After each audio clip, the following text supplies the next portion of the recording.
Welcome to a podcast on the track here is FFXIV by Demetori. What a fucking track this is. It's amazing. As you could expect with Demetori anyway. There's so many things about this track which surprised me, and it's also just how fun it is to play and listen to. Like, it sounds so... I don't know how to describe it, like mystical, magical. You get that feeling that it is literally fantasy.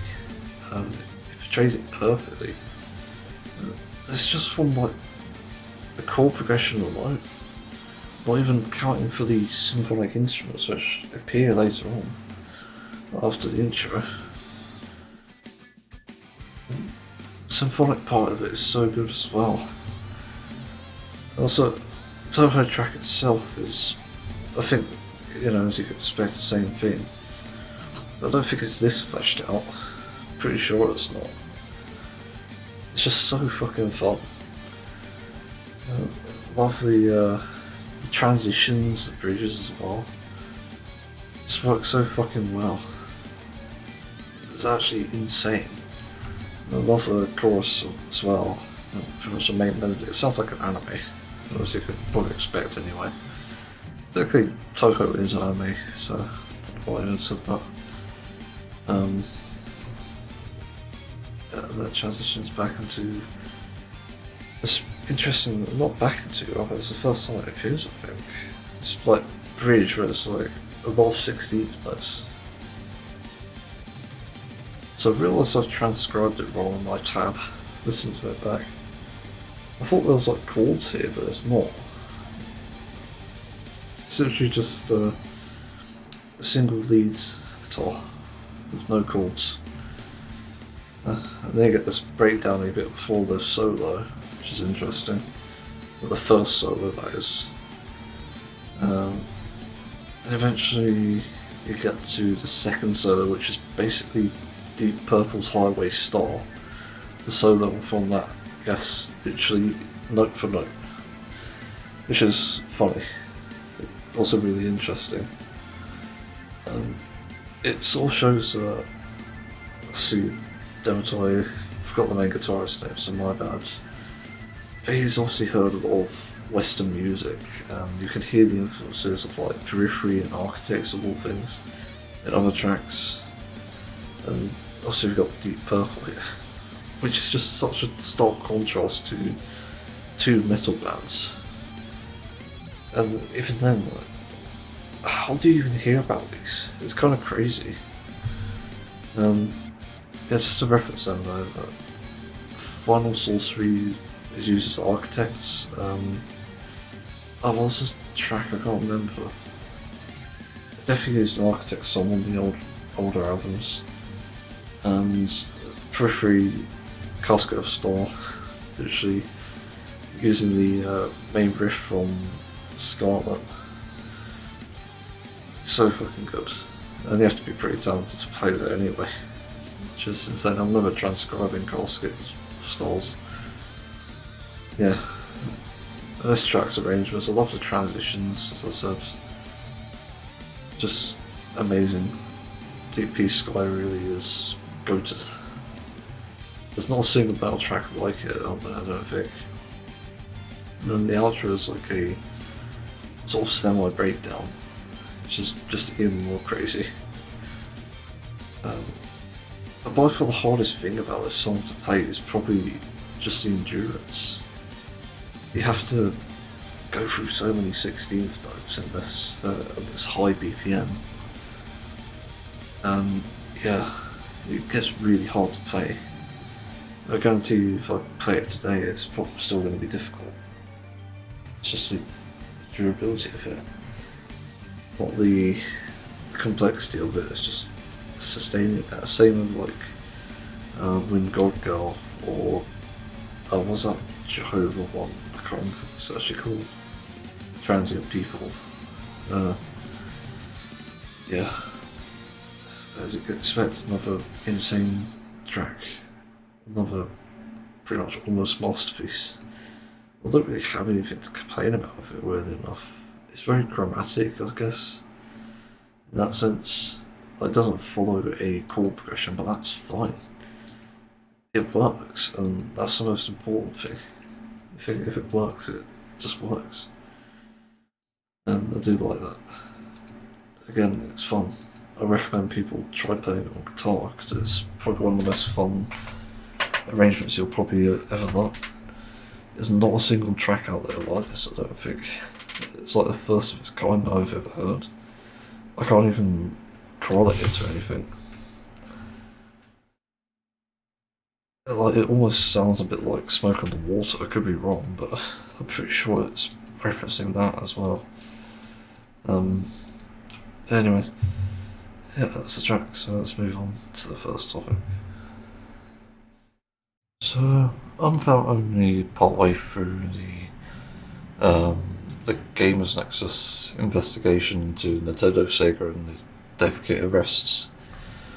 And yeah, this actually reveals a troubling issue about the UK. I've noticed this before, and there's a lot of mishandling in terms of police, and I want to go into my stories with encountering police, and obviously some advice I got later on about obviously not talking to them, because that's honestly the best thing you can do.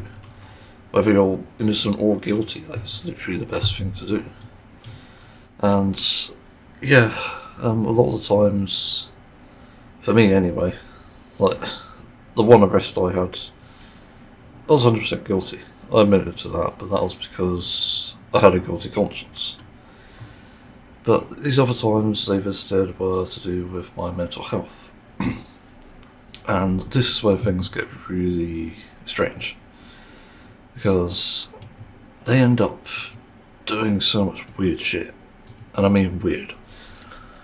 I remember going through like services like 111 and even 999, where we contact the healthcare directly essentially, but with different priorities, 999 being the priority one, and 111 being the slower one. And I've talked about how I used to want to kill myself, and this obviously triggers some alarm bells in police for some reason. Yeah, police, not anyone else, not paramedics. The police. So that is weird.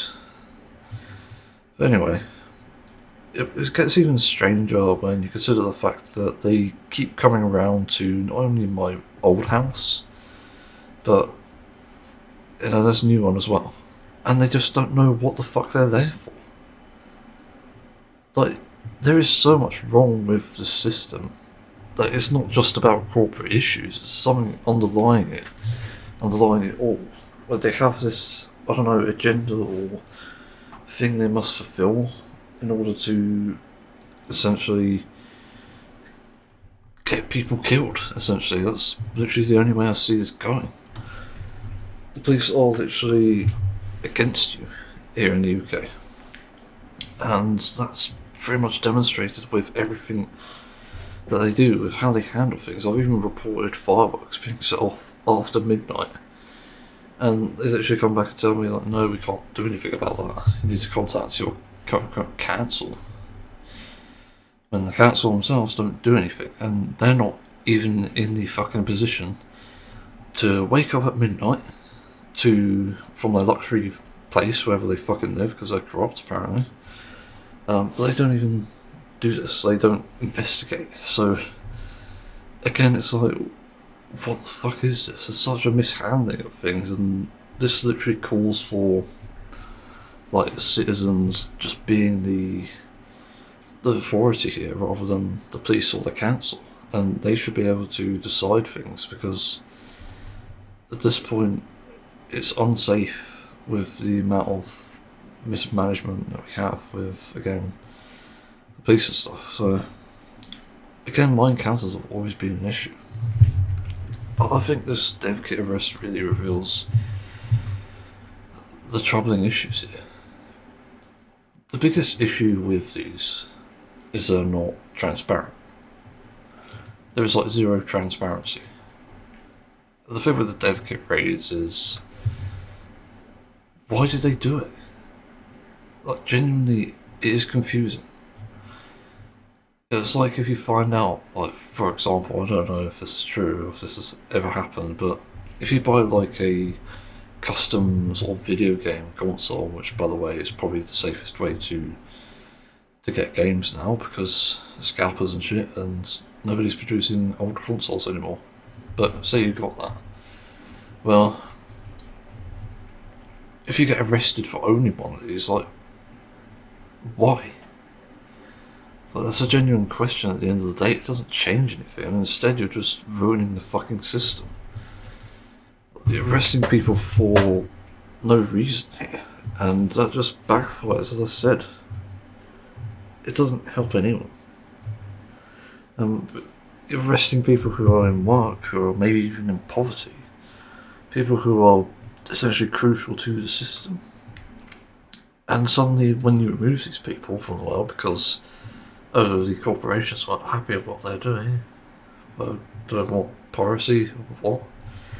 Like something really fucking trivial, like literally a penny to corporations, and yeah, like there's so much wrong there.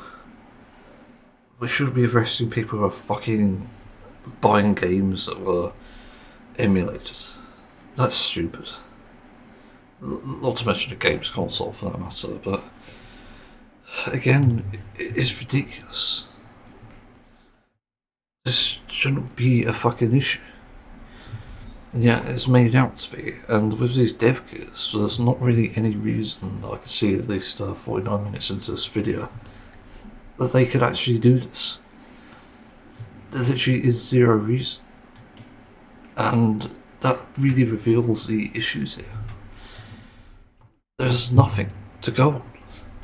So it's like it maybe is a issue behind the scenes where Nintendo, most likely, because I don't think it is Sega, not too sure if it is, but they probably paid someone in the obviously the police sector to get this raid underway, but also scrub their names on mention. So they did this transaction seemingly behind the scenes and not officially. So it went to someone at the top, that person at the top then goes to the other person next in line essentially, saying, yeah, we need to raid this guy. Oh, there we go. That's how you get your raid. Like, great. But corporations shouldn't have this fucking power. This is stupid. It's like, if for example, myself and let's find some other content creators, like anyone who makes metal covers, is suddenly being raided because of making music based on the works of these gaming corporations. First of all, do you even know what a cover is? Like, a cover is literally a labour of love and an interpretation of a song. That's what they're there for. They've always existed. They've existed for at least hundreds of years, I think. I could be wrong on that, but I think at least hundreds. And that's what they are. But arresting people for that, for this really trivial thing that people enjoy, by the way, and people can make a living out of as well, which is also helpful and also helps them become potentially game soundtrack composers for your company, just makes no sense. Literally, you've got this enshittification of authority, and when they start arresting people who do serve a purpose, who do something that's good for their life, you just start making the world a worse place. So it doesn't surprise me. It doesn't surprise me that people are getting so fucking depressed over this, because literally, it's their livelihood. And it'd be such a stupid idea to raid someone over this, when they've not really done anything illegal. At worst, copyright, but again, look at what a cover is. It's just so stupid. Anyway, not sure what else to add here, but you know, as I said, there's so many fucking problems with how all these things are handled, and again, it just takes transparency to overcome this, to get rid of this bias or agenda. You know what you do in these situations when there is literally literally a mistake or corruption is you come out in public, you apologise for everything, obviously, and then you try to fix it for the people affected. It's the most obvious and simple solution there is. But no, you have this stupid official, I don't know, you could call it, like maybe even it's potentially governmental, I don't even think about that. But you've got all this fucking stuff that branches out, and again, it's so, like, I can't find the term. It's like when something's so set in stone that it takes a while to even happen. I don't know, like, festering, I don't think that's the term. No. It's just a lot of time that has to be wasted, and the problem with the time wasting again is it affects people on the bottom line, it affects the economy. And this is the problem. With like what was happening with these dev kits, and obviously something like the video game museum here in the video. Again, this is not helpful. There's no closure, there's no explanation. It's literally just, oh, we suspect you're a thief because you bought things from a scrapyard and wanted to sell them. It's just so fucking bizarre, there's no reason for it. And it would have been understandable if it was transparent.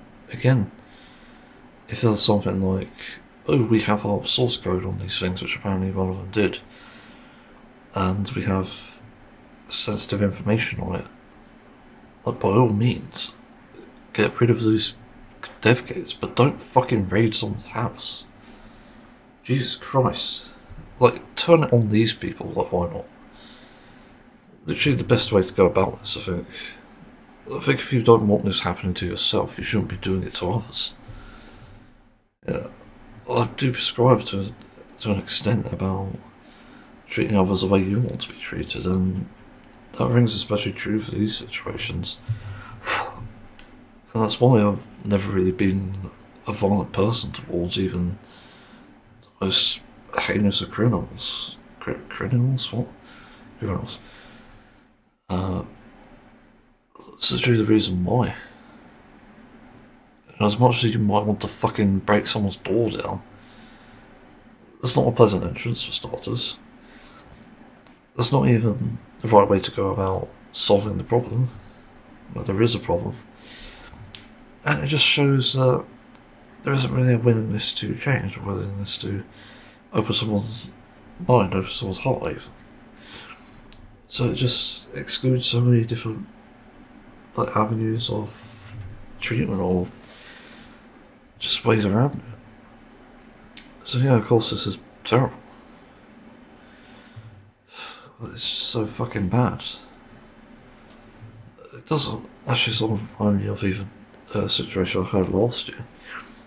And this place, of all things, that caused my blood pressure to spike because, yeah, it's such a fucking annoying issue.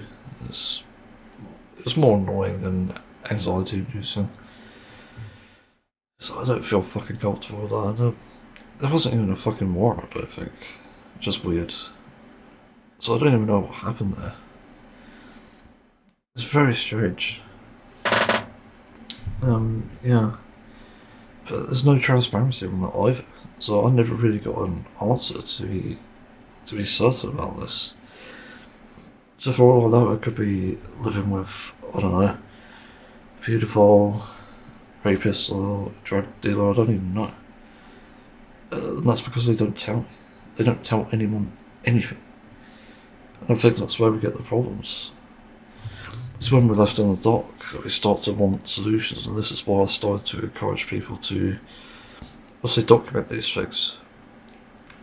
It reminds me a lot of the Regan Russell thing that happened a few years ago, where she was struck by a truck and a vigil. It's trying to remember what it was. It was a vigil. They're trying to give water to the animals being shipped to slaughter before they die, which is an act of kindness, but a lot of idiots decided to say that was selfish. Yeah, I mean, reported that animals are dying and suffering for a drought. Yeah, that's not kind. No, but there was like such a lack of footage of the event. Instead, you just hear the people like screaming and shouting over this. And then the footage actually came out and they censored it. As much as I don't like the idea of people looking at this and mocking it, you know, it did look like an accident in the end. And the blame could be partially on the driver as well, because they didn't seem to slow down.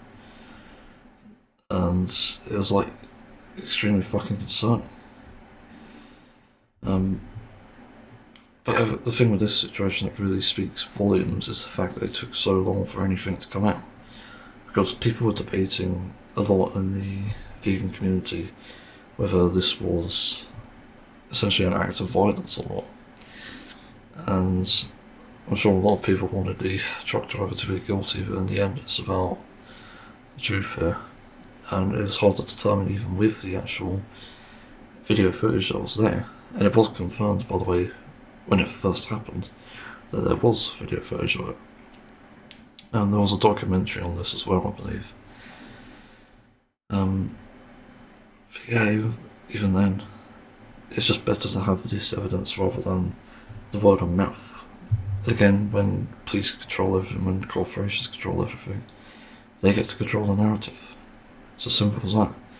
They can literally pose these, getting back to this example, the dev kits and people involved in this as being thieves. They can literally just say that to you, and idiots will believe that. But anyone who's rational will look at it and think, yeah, this ain't right. This doesn't seem right, because by their story, stuff here doesn't add up. And it's on the side of corporations. And, you know, given what Gamers Nexus has done here by investigating it fully, going to literally the scrapyard people, everyone involved, even the roommate, even the doorman, there's so many different fucking things here. And the fact that they're all pretty much on the side of the guy here, Darius, I think his name is, it really speaks volumes. I think if there was something actually wrong with him, they would be saying it, wouldn't they? Like, it's so fucking bizarre. This is what I mean with transparency, and we can't let people take control of the narrative. And this is why we need like anti-corruption laws. Like, people need to be penalised for this shit. Like, even someone like Keir Starmer, to be honest, because it's so fucking dumb that we can even have politicians that are bought out by corporations, like Reform. I think they should be locked up as well, to be fair, for all the damage they've done. And not just the corruption, that is another issue. But yeah, something has to be done here, it's quite obvious. So, I don't really know what to add, but that's why I like to think about this. And yeah, I could only hope that things improve, but again, trying to think of like a way to simplify the advice I have, but never let the police do the investigating. Simple as that. They can't be trusted anymore. And I can pretty much see why ACAB is a thing. So, yeah. All cops are bastards. Yeah, so stemming from that, my prediction was right. I finished the video, and yeah, investigation pretty much led to basically the police being run by people who belong to other companies, which is a conflict of interest, and again, that should be investigated and people should be penalised for that. Because that is fucking ridiculous.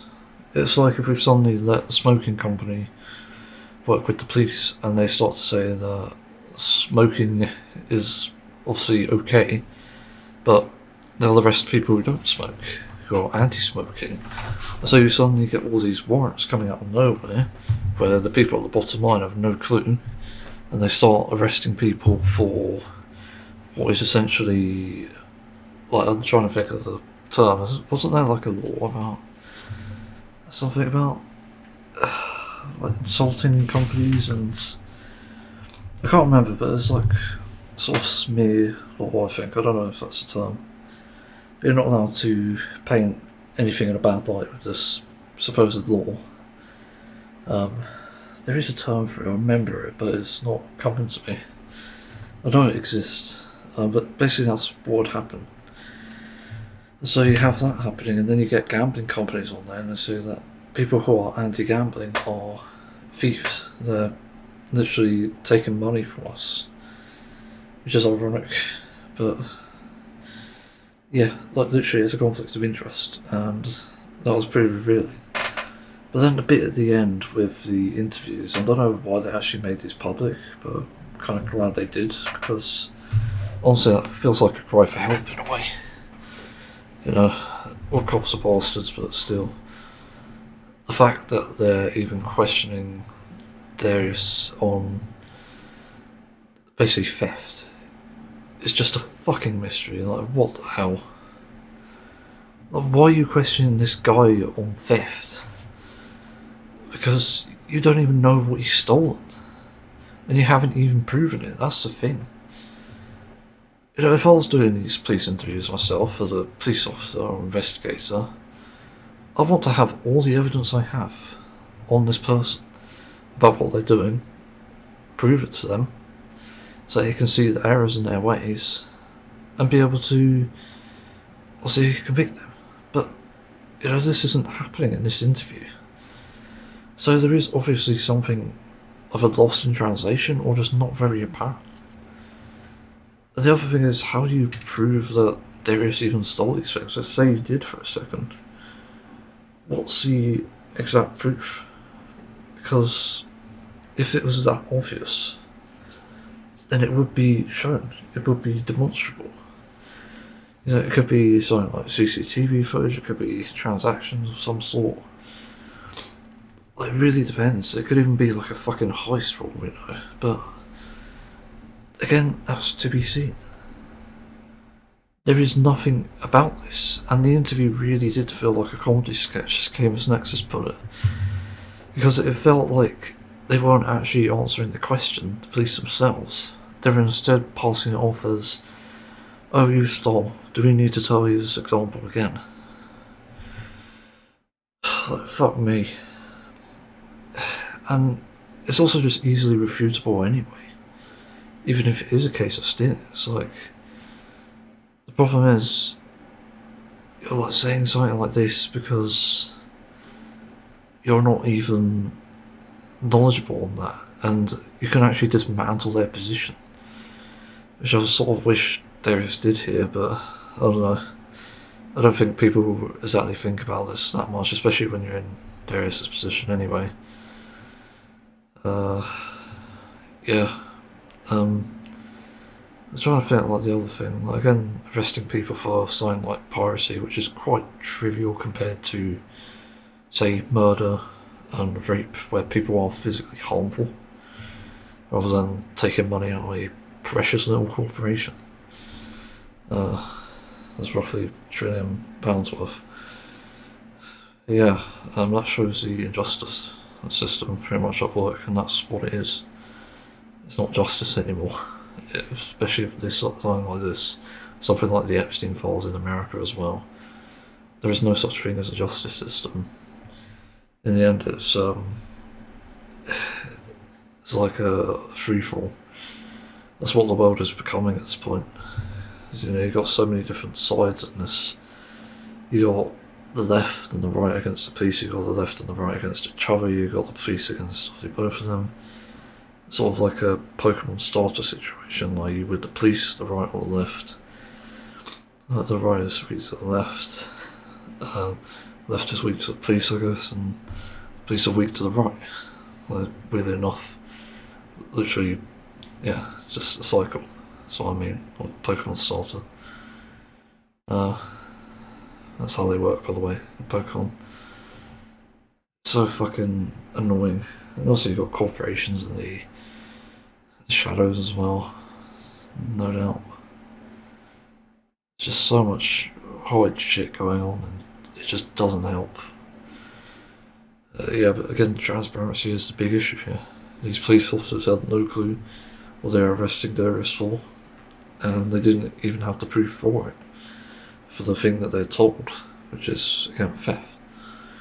And again, I wouldn't go into a police interview like that. I'd just refuse. If I was on the side of the police and actually enacting justice, I wouldn't take the position of the people paying me, tons of fucking money, or even just the higher-ups. I'll make a stand, because I won't fucking put up for it. If you want the police run properly, you get someone who actually favours the truth and somebody who actually wants justice. Not people who take orders, because that's just fucking stupid. Yeah, people need to take orders to some extent, but when the orders are so vague and so corrupt, there is no reason to. And literally that's where you make a stand. This is why I say people like in America need to actually revolt, need to literally stage a mutiny and shit, because this shit shouldn't be allowed. It's easy enough to do, but you just don't have the balls to do it, and so you're letting this crappy ass president walk all over you, and then walk all over everyone else. So yeah, that's what you get. Well, that's not really my problem. I'd make a stand. You know, I'm not the most mentally apt person. It's quite nerve-wracking actually, being in my position, but I'd still try.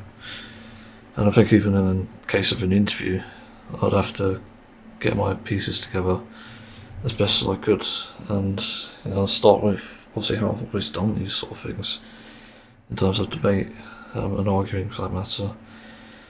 But I'd actually get to the bottom of their line of thinking, because that's where it's most important. If I'm absolutely certain I've done nothing wrong, I'll be able to prove that. That's as simple as that. Yeah, anyway, better move on from this topic because I've got stuff to do. I'm really behind on things today, which is frustrating. Yeah. I don't know if anyone else ever has this issue, but sort of coming up on the Triforce podcast about subscribing and forgetting that you have them. And I just find it a bit dumb, to be honest. It seems to be such a, what I'd call a middle class sort of rich person problem. Because it is. It's a weird thing. How do you forget you have subscriptions? It's just crazy in this day and age with the cost of living. People can think that, you know, a financial insecurity is probably, and it is, by the way, caused by lack of proper pay, lack of a good salary. But you can also forget that you pay for subscriptions on the side that you may not even necessarily use. Every time I'm about to leave something or not use something, I consider it, I think about it, and I cancel it if I can. But there's so many different things that occur here, and yet people don't even do the basics, which is also confusing, because there just isn't a very good reason for this exactly. But I never forget to cancel a subscription. I always cancel them when I need to, and it's quite important to do that. It's one of the most important things you can do, I think, in terms of financial security. And it's just so bizarre that people don't do that. Like, what are you doing? It genuinely boggles the mind. And you have to remember as well, like, if you want to just pop in and out of something, the thing that you do is you subscribe for one day, and then you unsubscribe for the next, so that you have access to these things briefly, like I have with Netflix recently. And once it's gone, it's gone, and I'll go back to what I was doing before. And that's the way to do it. So, literally, it confuses me that people just don't do this sort of thing, because it seems necessary. You need to pay attention. And even then, I'm not sure if anyone else's bank does this, but you can get banks where they actually tell you like what's going out, what's going in, obviously bank statements, but they can tell you exactly what's being paid for. So say you had a subscription to Netflix, I think it does say that you've got a payment going out, for example. That is important. That very much helps as well. Like, crazy enough, it's one thing that banks have that most other things don't. And if I was to look at emails, for example, which I was also going to bring up in this too, you get a reminder usually for these subscriptions. Some can be done better, for example. I know my Final Fantasy XIV subscription for some reason is every 6 months, which is stupid in my opinion, because I don't want to pay by 6 months. I don't have the money for that, so it's stupid that you don't get the option. It's good that it is a thing though, in another way. But they do tell you when you've got an order, essentially. Not an order really, but subscription. You get a receipt. And companies should be sending you receipts, that's the thing. I think we really need that in this day and age, to just have a folder dedicated to receipts for purchases. And that would also really help with like bank statements and stuff. It would also help with managing your money. You're looking at my emails at the moment. What's the last thing I actually bought? How far down do I have to bloody go? It's quite a while down. Okay, here's one. And this was about 10 days ago. So yeah, there's been like over 20 emails since then, and it's confusing to track. Some of these things literally feel like they should be elsewhere, but they don't do that for some reason, which I find really annoying. But then this goes into the issue of emails, and obviously I think people who don't track this, who don't check their emails, are probably more susceptible to this crap, and that's why it happens. The thing you have to remember is, even if you get tons of emails like I do, there's still a way to filter it out. You start adding certain places to a block list, you start adding like things like filters to find stuff, and that really singles out the important stuff. There's ways around it, and it's worth setting up in the long run. But I'd argue that there is also an argument to making another account, an email just for the purpose of either paying or for, just like confidential emails. Like, I'd prefer to have a more public email for, let's say, payments, and then a more private email for obviously private stuff, like messages, like mental health. I think that's really important, because a lot of the sort of private emails, like Proton Mail for example, is one I've heard about.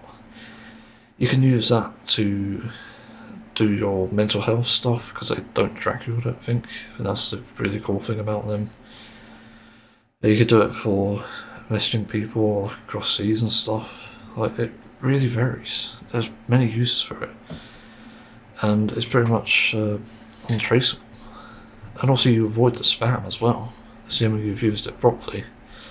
And a service like that, I think, also filters out spam emails, so you do get proper service with that.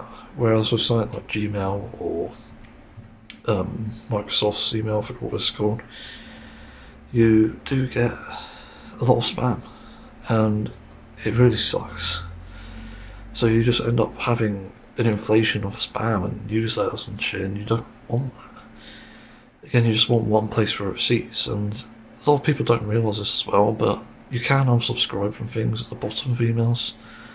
I've used this a few times, but do use an antivirus. I do recommend that, because sometimes the way that they catch you is they'll implement a hyperlink somewhere where obviously you're more susceptible to click it. So say you've got a newsletter from something you're not even subscribed to, like Netflix, and they'll send you an email saying new offers available, even though it's not, it's just a fake email.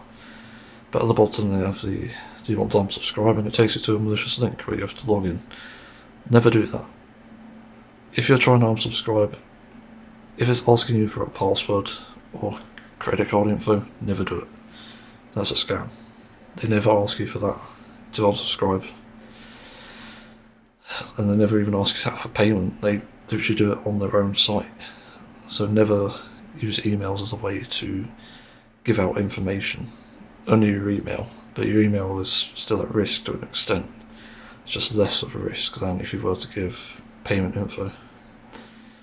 But yeah, I recommend you look out for that. I've almost been caught out by that before, I think, if I'm not mistaken, because I was not familiar with it.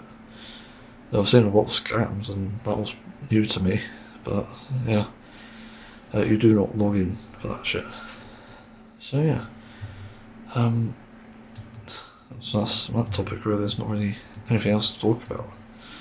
I'm gonna watch videos of foxes, so let's move on. Yeah, so another Triforce thing about accents. They bring up a lot of interesting things every now and then, and I do feel like there is a need to respond to it. Because at least I know I'm not AI. Beep boop. Yeah, the accents thing is weird because it's, as Period said, a lot of these crowds of people who say like, oh, you can't say anything anymore, they're the ones who are offended. That's the thing. You know, it's like only a few weeks ago I saw this YouTube short of someone cosplaying as a Dragon Ball Z character, I think it was. Can't remember, I'd never seen Dragon Ball Z. But he goes to his house for a party, I think it was all live streamed as well. And then he just walks into this house, this party, a bunch of black guys there, and says, hey monkeys, and didn't realise they were black. You gotta laugh, like, fucking hell. It is edgy, but it's funny. And yeah, he leaves. Like, Jesus fucking Christ. You know, that's the thing. Weird enough, the people who aren't offended by that are people like myself, I guess, who are probably more woke and more politically correct than everyone else. It's funny because it's like, you don't say that, you don't do that. Maybe it's an uncomfortable sort of funny, but that's the point. I think that's really why that exists. It reminds me again of South Park. I've watched recently. I've finished all seasons and movies and specials. There's just so many insane moments in that series. Like, they literally do not care what they say. It's actually a free-for-all. Like, there is nothing that can get past them. Even then, some of those topics that they've been censored on, it's just like, they're not even offensive. I remember the one with, actually the few rather, there's like 3 or 4 episodes on this, but they keep referencing the Prophet Muhammad, and also like sort of saying things about Prophet Muhammad. And the first one was a weird one, it's like Cartoon Wars, the first 2 rather. Yeah, I remember now. And I didn't see the uncensored clip, but I've seen it supposedly uncensored. And yeah, it's just like, he appears at the door and speaks to Peter Griffin. And yeah, like, there's nothing offensive about that. It's just absolutely nuts. And then later on, when they do their 200 special, was it 300? I can't remember the episode special. But they finally go into some topics that were meant to be handled a while ago. But like Eric's father, for example, you find out who that is. But at the end, there was a part that was entirely censored. It was like bleeped out. And I decided to look at the uncensored version, and it wasn't even that offensive. It was saying like, you know, we need to keep cartoon violence. It's good for everyone. Everyone should be more violent. And it's literally satire. Like, are you fucking kidding me? This was like 2010 or so, wasn't it? So where are these people coming from? where they're thinking you can't say anything anymore. Well, it's the corporations, isn't it? It's quite fucking obvious. So they police everything now. As long as my armpits smell like weed, I don't know why that is. It's just so bizarre. I don't understand that. In terms of accents, and as I've said with slurs, I sort of take a similar stance on that. I think you should be able to use them even if it is of someone that's a different skin colour. I don't think it's offensive, in all honesty. Like, a lot of people make impressions of other people from other countries. Admittedly, mostly white skins, and I wish black people would do impressions of white people, because that'd be great, honestly. I'd love to see that. It's when you don't open your mind to that sort of thing, you think, yeah, this could be a little racist, but in reality it's not. It's really just such a trivial thing, and it's words at the end of the day. But the other thing I wanted to address here is that people, much like Lewis in this podcast, I think, like to think it's very black and white, and that it's actually safer to be more on the cautious side with this sort of thing. But that's where we get the conflict. Because they got a crowd that's saying, yeah, you can do impressions of people. And then you got others that say, like, no way. That's Zimbabwean, I think. Literally, that's the thing. You got two different sides here. And on the one hand, I get that people use these accents to be derogatory, to be offensive. But you get others who respect it and like it. I've heard many people try to impersonate British people in it. And they don't do a good job, but it's funny. I laugh at it anyway, I laugh at the attempt. And then in South Park, you've got a character who's still this stereotype, but is it not Lee Cum, is it? Keelan? I don't know, City Walk guy. But they still do the accent for him all these years later. And, you know, it's not offensive, in my opinion. And I guarantee you a lot of Chinese people find him funny. Because that's the nature of it. It's like a Westerner doing an impression of someone from China. You know, someone from China could do an impression of a Westerner. I have seen it before as well. Like, if you've watched JoJo, for example, if you've watched the sub version, Joseph Joestar, the first one, literally has like American built into his body. He just says it outright. It's so funny to hear, and that's a great example of it, is where doing accents is kind of funny.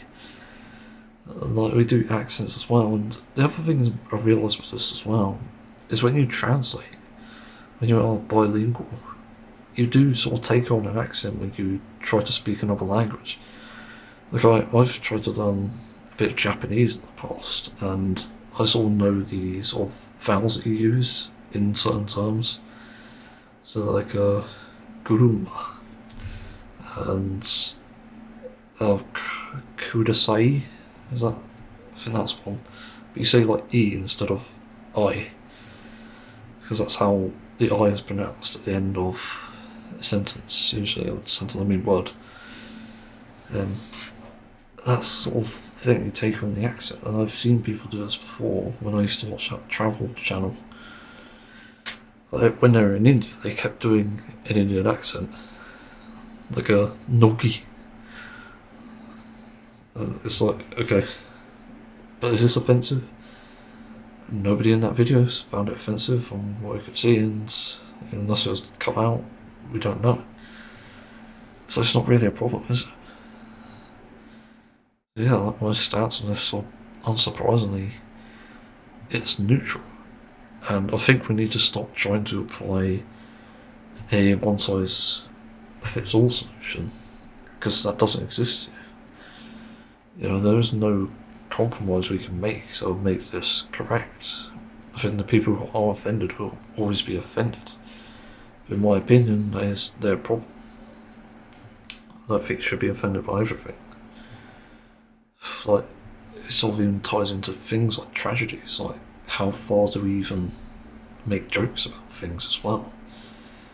Like 9/11 is for some reason a joke.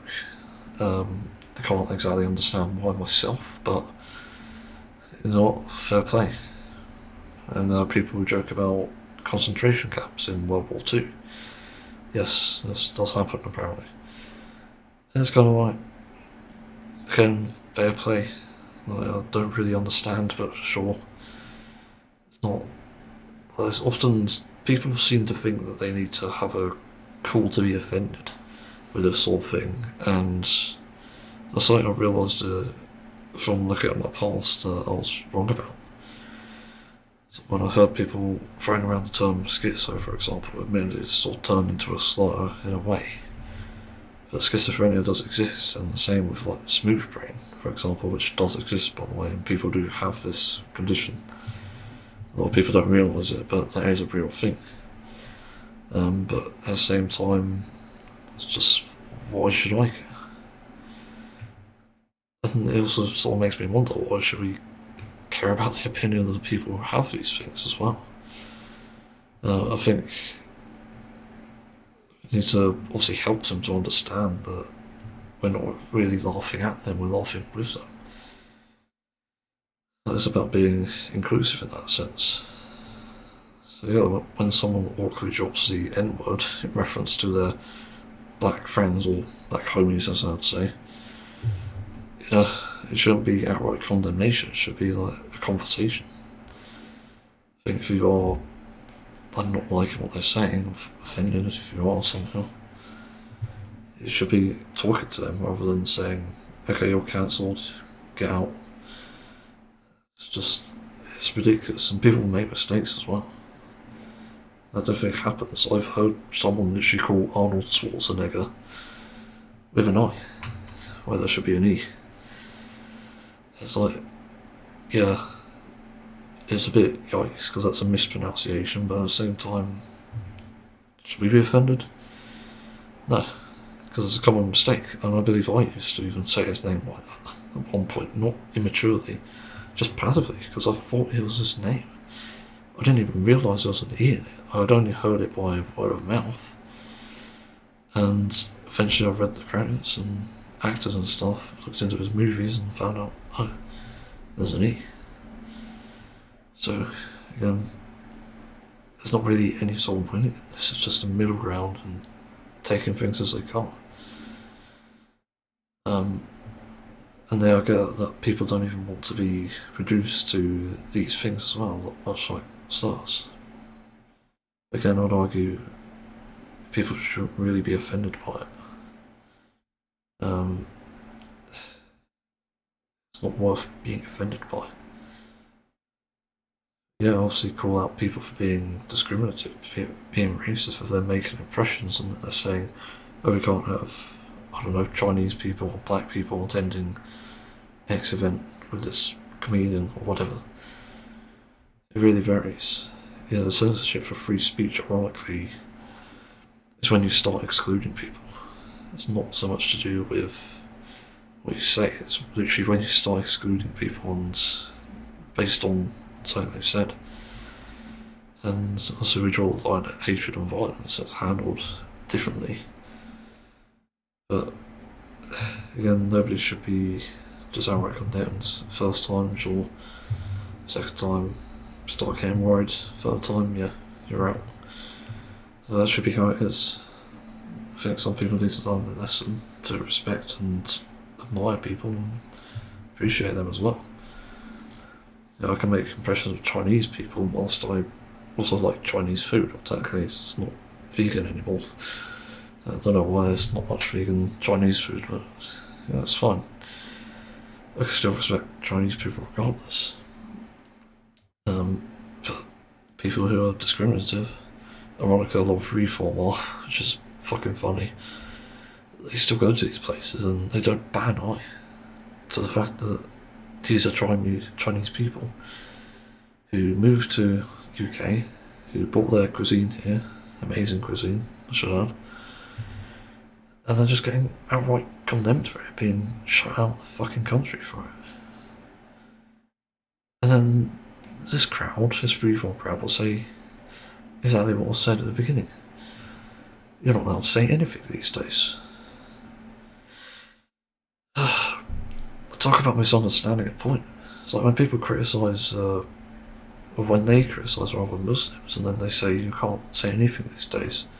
So apparently we're not allowed to criticise Muslims, but we are. That's what free speech is for. I have my own criticisms of Muslim people because of what the religion implies and what it can do to people. It's not to say I can outright deny them access to things or condemn them. It might be uncomfortable, but that's another topic. But you should be able to talk about these things freely. So whether you have a good opinion or bad opinion on it. And the bad opinions are meant to be out in the open so you can refute them. There's no such thing as silencing people. And that, I guess, is the biggest point here. People need to be able to speak so we can correct them. And that's why. There's not really anything else to say on that. So, I don't know what to add, but I need to move on to this. It's an interesting topic, for sure. We're talking a lot about discrimination and slurs and derogatory terms, so I'm to again shouldn't be that offended. Well, we're out of time, and yeah, this one isn't a fun one. It's sort of two topics in one, but I'll explain. I'll go into the first one. Everyone probably knows that I've switched to Vivaldi browser, and it's a good experience on desktop. Yes, you could probably guess where this is going. But the mobile experience is not great, I'll be honest. So far, I'd say the blocking and tracking doesn't work properly, because it seems like I'm still getting adverts. I'm using it with YouTube so I can avoid the adverts, obviously.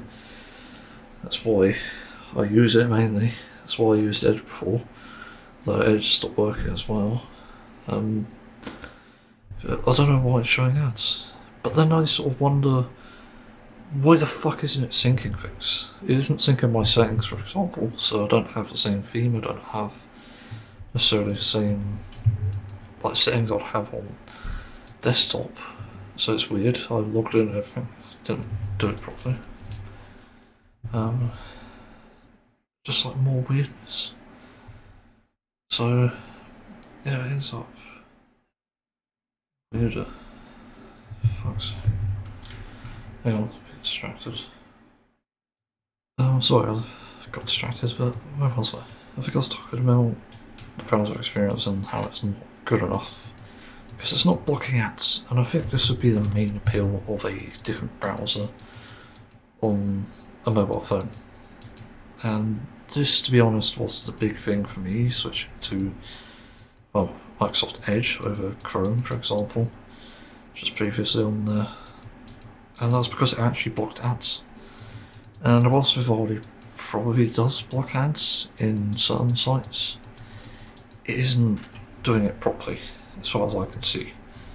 And that sort of means it's either not up to date or it's not fit for purpose. And I think it is the latter because, well, most ad blockers rather work, even when they're built in like this. So it just doesn't make sense, it doesn't add up. So yeah, that sucks. And I don't really know the solution, but I only have two solutions for this. The first one would be a cloud system, so being able to either remote into your own browser at home would be interesting, turning every page into, obviously, Android mode. I don't know if people know this, but you can turn elements of the browser with Inspect into like mobile mode. You can do this with any site.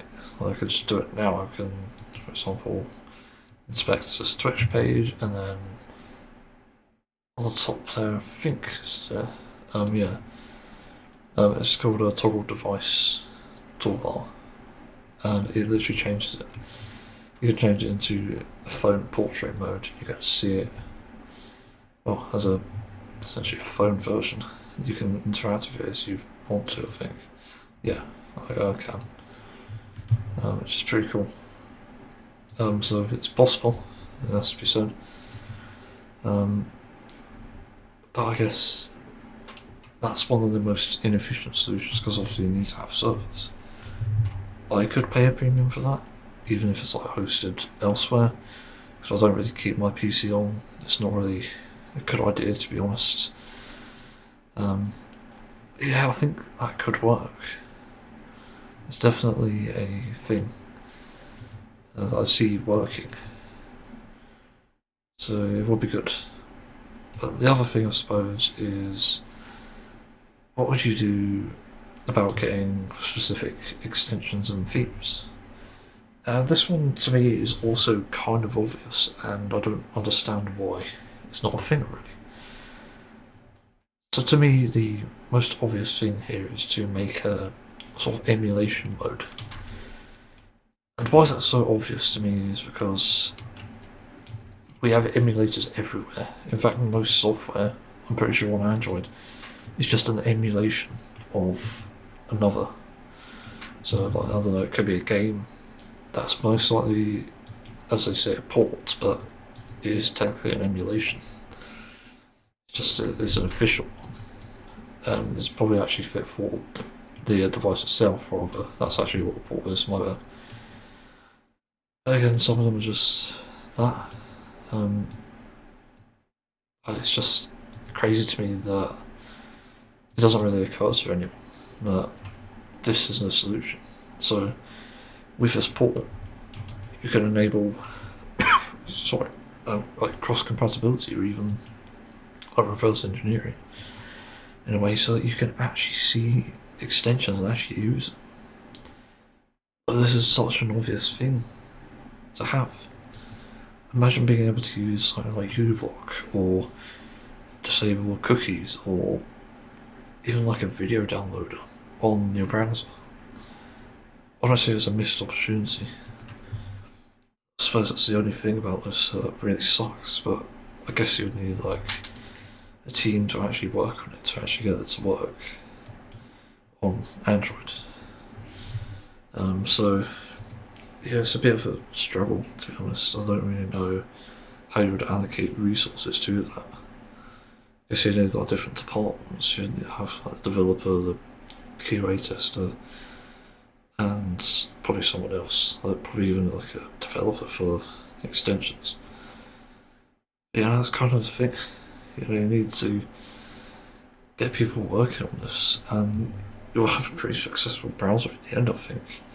Even if it's for like a premium price, I'd happily pay for that. But for just like the ad block as well, I'd pay a premium for an ad block. Again, as long as it's affordable, because sometimes it's not worth it if you're only doing like YouTube like I am. Charging the same price as a YouTube subscription, or rather premium, it's just not efficient. It's just going to fuck people over. It's going to piss them off. So no thanks. No way. But unlike Vivaldi browser in Android, there is a good side that I discovered recently, and I only decided to look into this because I was fed up of not just Twitch's bullshit, but just the fact you can't customize it. Twitch's app is garbage. And the worst part of it for me was actually the lack of better Twitch TV. That was arguably the worst part, because there was just so many things wrong with it. Not being able to see what people are saying when they say that, I don't know, I'm trying to think of external email, I don't know. Like maybe like there's this email here in this Twitch chat I'm in now, like no, with 3 O's, all caps, and you wouldn't find that because it's better Twitch TV. It's one of their emotes, so you wouldn't even see that to begin with, which sucks. So obviously the most rational thing for me to do was to find a way to see it, to make sense of it. So when I see people saying these things, I'm wondering what the fuck are they saying? When it's like a more niche thing, I don't know what sort of emo it is, but it's got to be some. That's why it's kind of important to see it as well. It gives you context. So when people type in something kind of edgy, like, I don't know, like they start spamming, I don't know if it exists, but 9/11, you probably want to know what they're talking about. You probably can't guess, but there's probably some context to it for that type of email. Even just like FRRY, which is basically short for furry, is an emote, and yet you wouldn't know what that is without the extension.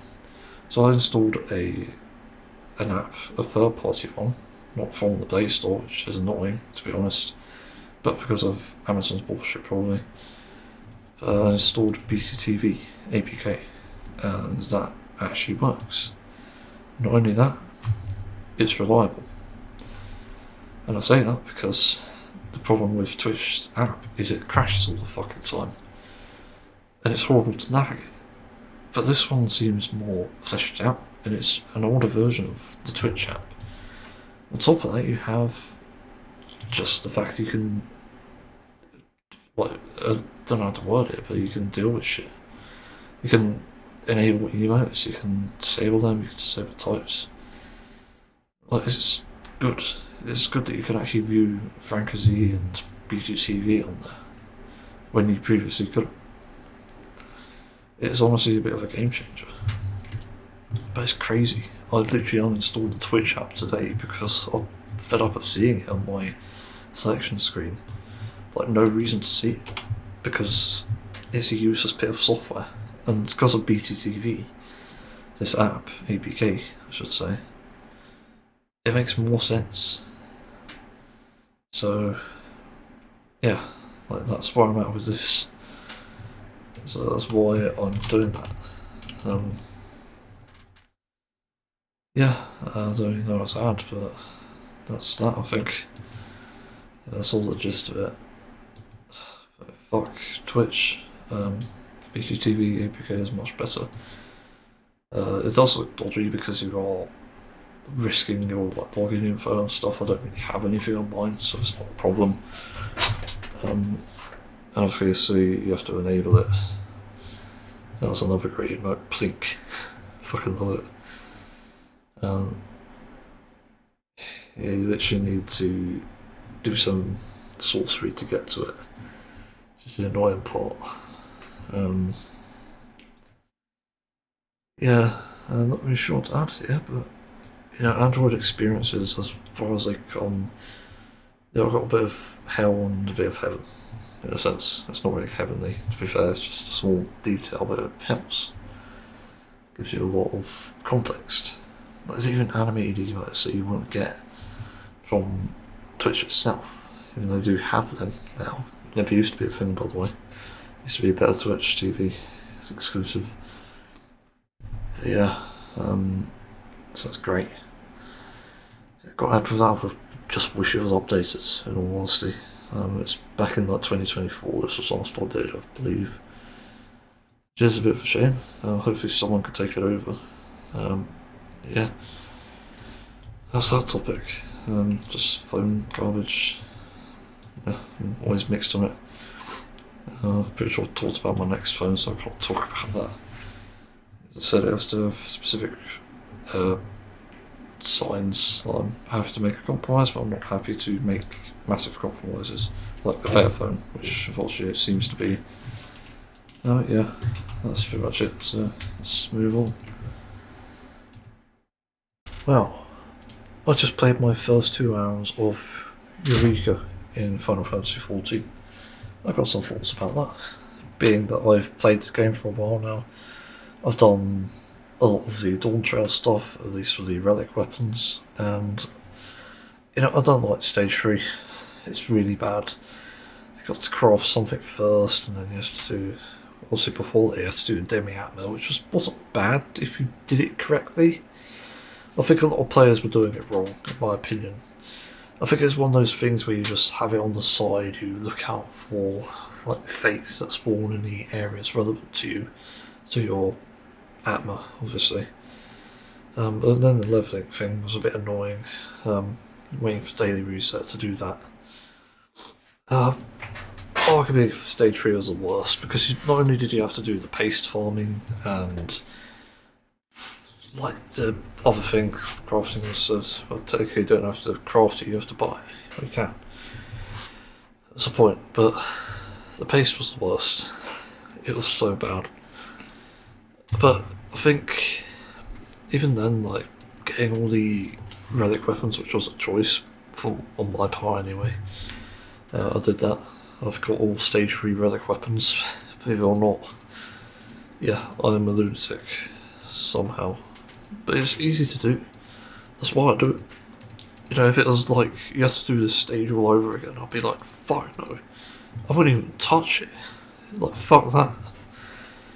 Yeah, I gave up on the Realm Reborn stuff because it was too grindy. It was too reliant on RNG and fates.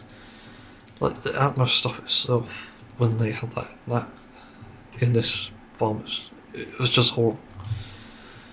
So yeah, of course I gave up. The moment you have to hunt specific enemies, it's like, fuck off. I've not got the time for this. And I haven't even got the resources to do it, or the motivation. And the relic weapons aren't even that special anyway. Most of the Black Mage one is cool. Maybe even the Pugilist, but that's it. There isn't really anything else. So again, there's no point. It's just fucking pointless, and I'll go into this a bit at the end, but yeah. So this as well. So anyway, I'll go into some things with Eureka, because there's obviously a very different ball game, and I forgot about something else. I just remembered. Yeah, on that. So to start off with, it feels a lot like OC, the Cult Present, where you have the instance area, which itself isn't a bad idea, but it does feel shit because it's poorly implemented. And I say it is because why? You could have made this a separate area on the map, no instance, allow players to group whenever they want, wherever they want, be able to get out the fucking place if they need to. Like, I just don't get it. It's so poorly designed just from that outset, and I don't know why they bothered to replicate this with apparently Posture, which I haven't touched yet, and a Cult Crescent. But not only that, they seem to have taken these elements and added them to a Cult Crescent as well, making it just fucking horrible. It's just so bad. I really don't get it.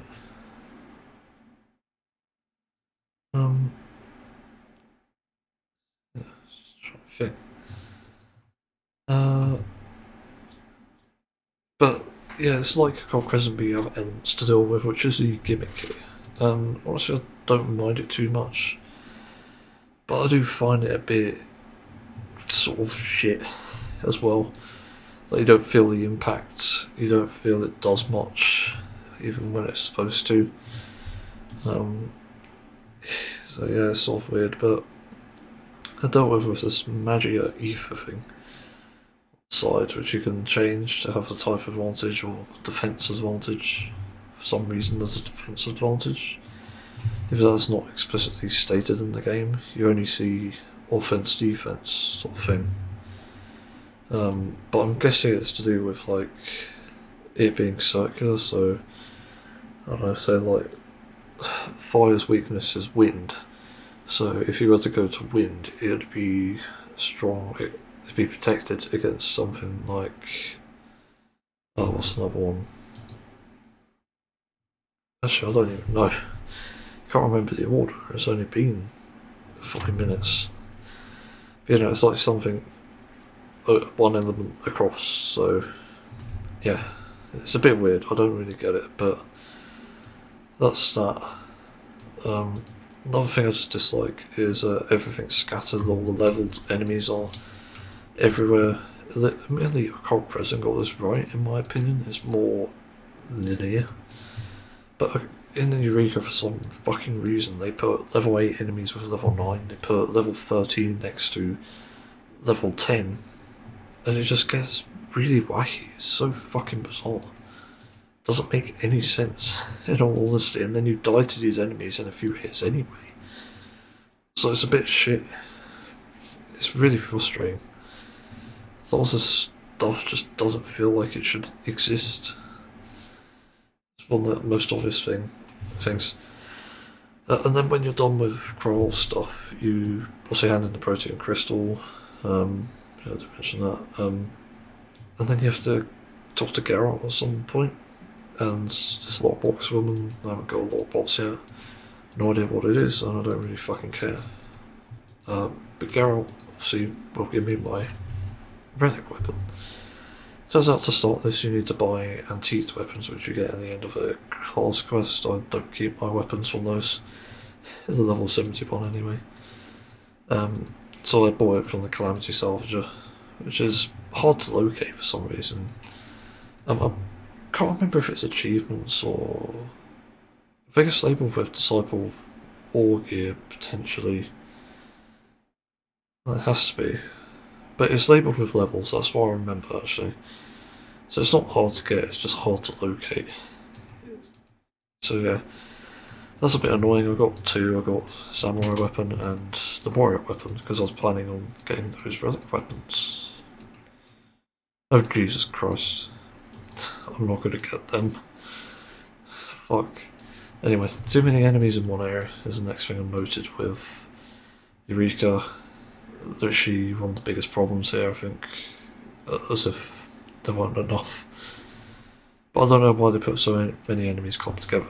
Literally you can find enemies so close together you can just tap one of your 80-yards abilities. Sorry, fuck off. So you just tap one of those 80-yard abilities and it just grabs them all. That's how close they are, in some areas anyway. Not all of them are like that, but it's just not very well designed. And I get maybe it's for people who want to level faster, but at the same time, you should just make the system better. And I hate how much it rewards as well. I don't get it. I'm confused about that. The XP rewards from killing enemies are way too fucking small. So past like level 4, you start to encounter the first hitch, and this hitch obviously is that your XP increases, but your XP gains, they don't. Even with chaining enemies, which increases it technically speaking, you don't get nearly enough. It's actually a fucking joke. You get like, what I saw anyway at level 6, it was like 250 to I think 500, and you need about 42,000 XP to level up. Like, that's bullshit.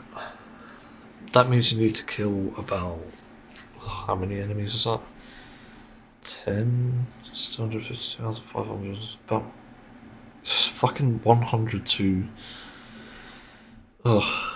about 60 or 100 basically, which is a lot when you actually think about it. If each enemy takes about 15 to 20 seconds to kill, assuming you have the type advantage, assuming they're spawning quite regularly, which some can, some don't. It's another thing I noticed. It doesn't really... It's not fast, that's all I can say. But yeah, that amount of seconds, just no, it's not good. The next thing I noticed is the power scaling with the unlocks, and to upgrade the MA to get higher levels to survive it is a bit stupid. Yeah, I don't get the power scaling. Again, I didn't see the effect of MA. I'm not sure if I actually went into that. For some reason the MA stuff doesn't really feel that impactful. I noticed like a slight increase, but I don't notice a massive one. And even with the upgrades, it didn't seem to make a difference, because you have to get the upgrades by getting stuff on the map, which is also stupid, by the way. And the game literally tells you to look it up, ask other players basically, and I did. And that's how I found that out.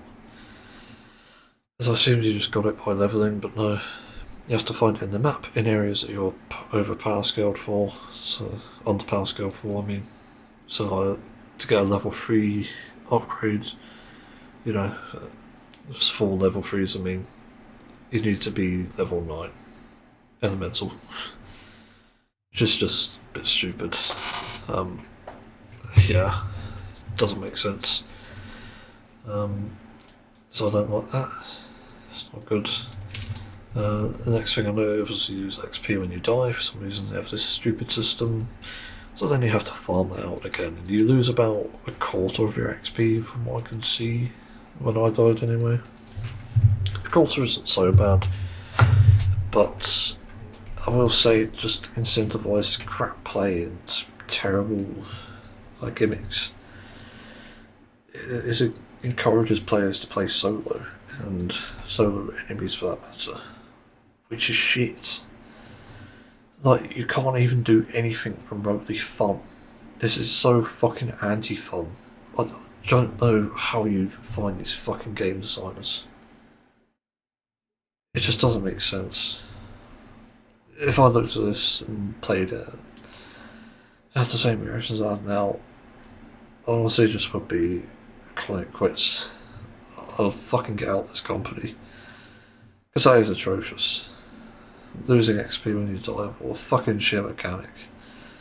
And the amount of XP it takes as well, as I explained. Again, stupid. But don't think I'm that dumb, because I know how to get it. You get it through challenge logs. I discovered that quite early on. By accident, I realised I got some, I think it was in a guide as well actually. I got a random amount of XP which leveled me up for killing 30 enemies even though it wasn't in the log. And it gave me that. So yeah, that helps, but it's not enough. And it's not repeatable either, I don't think. And most of all, it's not even organised in the log itself, so you'll just see random shit there. You don't even know if it's for Eureka. It doesn't actually explain. It doesn't actually say on some of it. It's just poorly designed and implemented, so yeah, losing XP when you die is shit. Next thing. Not many aetherytes, I noticed. It's not a large area, but the problem is the mount speed is too slow, and that's why it feels tedious. That's why it feels so long. The map isn't big, it's just that you're slow. That's it. In reality, the map is about a fraction of the size of any ordinary map. Like, I'm trying to think, like, maybe think of one with like a centre. I'm trying to find the best way to analogize it. Analogize it. What? Yeah, it's not coming to me. Fuck. But maybe like Ruby Sea, just imagine a quarter of that map. You know, all the ups and downs of it as well, included. Like from the Ruby landing. Or was it the Ruby? I think it's the Ruby Price actually, not the landing. But imagine it from there to the middle as a quarter. That's the amount of map you get. Yeah, as you can tell, it's tiny. It's not actually big, so the reason that there's no mount speed is just fucking stupid. And again, not many aetherytes to account for that. So that sucks. It just goes without saying. For some reason it comes with the territory now. Yeah, it's just shit. But the other thing I hate is level locking aetherytes, because I attempted to unlock them to begin with, got to the first one, it says I need to be level 1. Thanks. And I was level 7. So, what fucking gives? I genuinely do not understand the design choices here. Like, why are you locking players out of this, especially for accomplishing such a feat, by the way, such a risk. It should be risk-reward, like a cult prison is. And arguably that's one of the better aspects looking about it, looking back at it rather, it's the fact you can run to every aetheryte and unlock it. And doing that over a group in the end as well also really helps. So yeah, makes it easier to do things. So that's why it needs to be more lenient, I guess. So yeah, the next thing is protein crystals, which I didn't talk about on purpose because there's a steep thing, and this is what you need for the relic weapons, I believe. I think you need about 400, if I saw that correctly, about 500 actually in total. Which is shit. Why? Again, why? In the 2 hours I played, I got 66. And that was after, like, for the first few, like, I think half an hour actually. It was trying to figure out things. Trying to figure out elements, trying to figure out what the fuck this thing is anyway. And what the chain is about.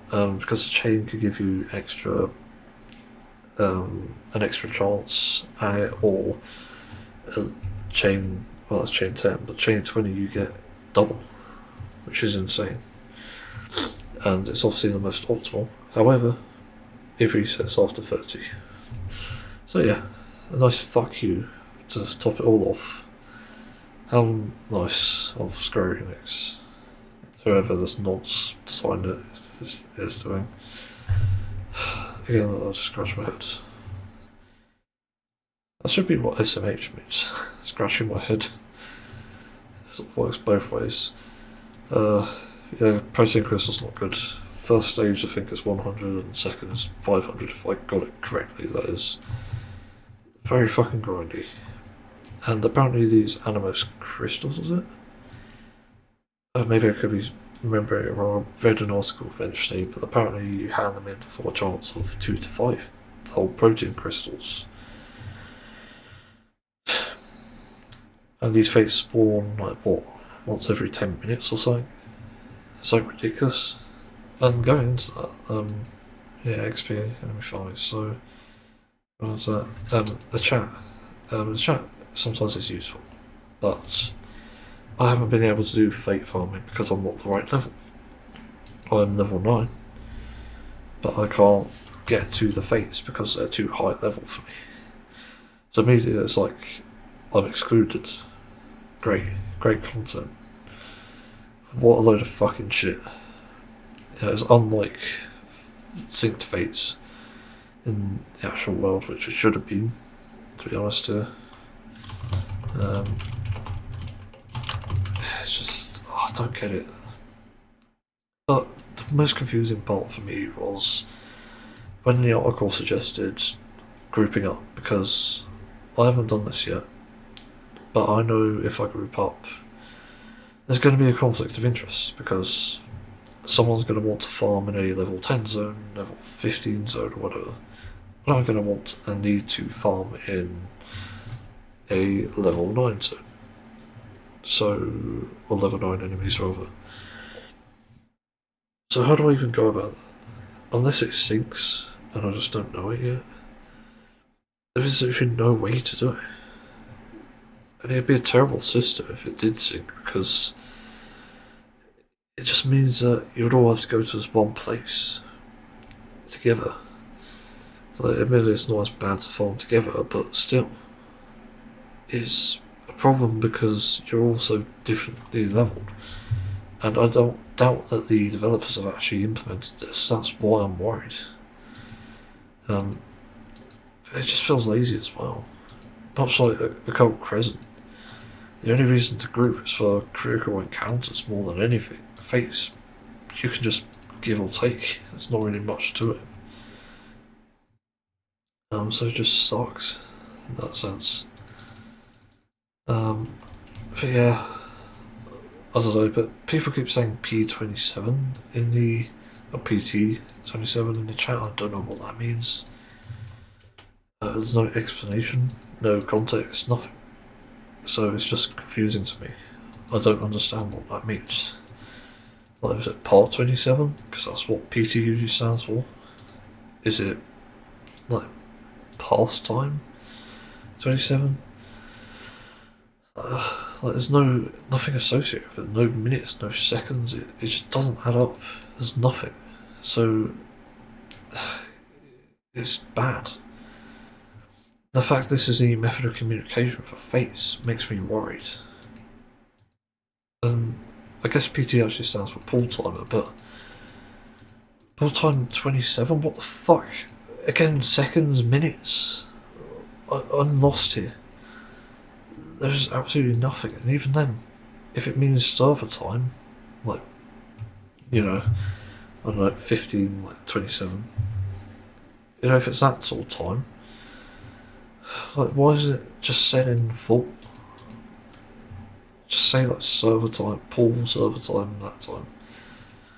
Now, I saw someone's, or maybe it was the article, say that the fates die quickly, which is also bad design. Hello? How the fuck are we supposed to get hit then? If it dies that fast, like what? So you've just got all these players waiting here, relying on that for players to even get a fucking hit in. It just doesn't make sense. Again, there's so many things here that just boggle the mind. I don't understand why it's even a thing. And yeah, one of the things I noticed anyway from the start is that this doesn't seem like the only area, and I was sort of correct in that. Yeah, it just didn't seem right. Because I'd heard there was others anyway, but it didn't seem like the only area would be, with how sparse it is as well. I complained about the grouping. I found an Animos Elemental in the mod. It just gave me increased damage and regeneration HP. And it didn't really do much in the long term. So I don't know what the fuck that was about. I'm just as confused as when I found it. Just randomly there amongst level 11 and level 10 elementals, which I can't even defeat yet. Yeah, it's just not well designed either. Handy, but didn't see much of an effect. All these things just feel very poorly designed. So, anyway, these are some of my final thoughts on this. Much like a lot else in this game, I do wish these things were reworked. While I get the keeping it as it is sort of argument side, where players want it to be as if it was patch day, I don't really get why it has to be such a compromise, why there's such a grind to it, and why in the context of this game's age and evolution does it have to be this grindy, especially with so much content already out there. Like fuck, I want to move on to getting mounts and doing grey quests, but how the fuck am I supposed to do that when there's so much happening in the game? You've got things to worry about, like weeklies coming up on Tuesday. I've got Deep Rock Galactic to play as well at some point, because they've got 8th anniversary patch. I recommend it, by the way. It's just not well designed. It's just through and through. And it led me to say rather, being less grindy but still having more avenues is better than being really grindy and having less avenues. Yeah, like I think there's a better thing to the like, there's good things to quality, but this isn't quality, it's quantity. But it's quantity on top of quantity, which is not a good mix. So that's Eureka in a nutshell. But I'd rather have like less quality like this, like it is as it is now, and more generous rewards, more generous and better thought out elements. And as I said, a lot of these things here that I mentioned and complained about could be reversed in one patch, and it'll make it just so much better. As I said, more XP, more generous with protein crystals, and less restrictions as well.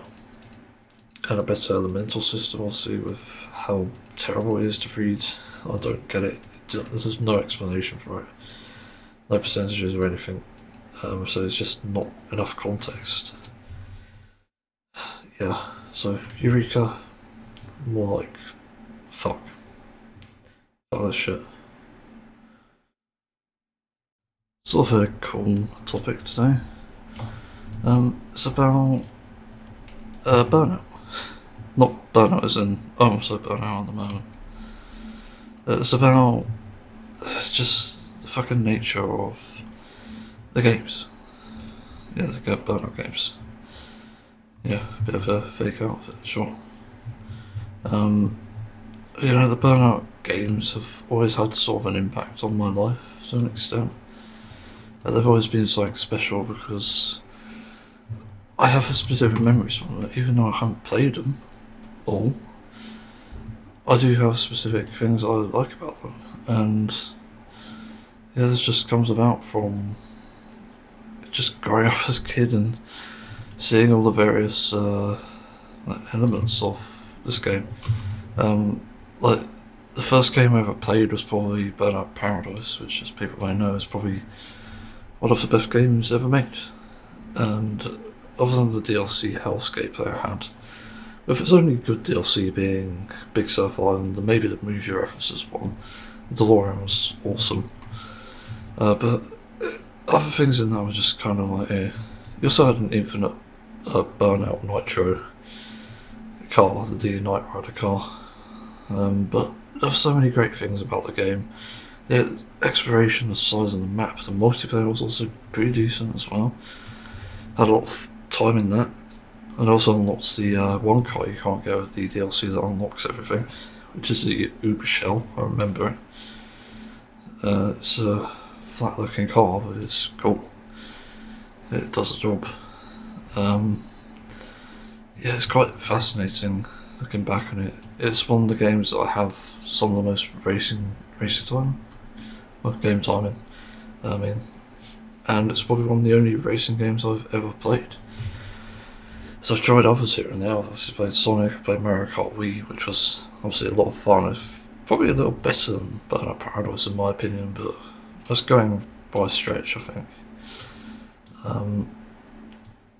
It's just so many different things about these games and topics, and it just adds up to make for a good experience.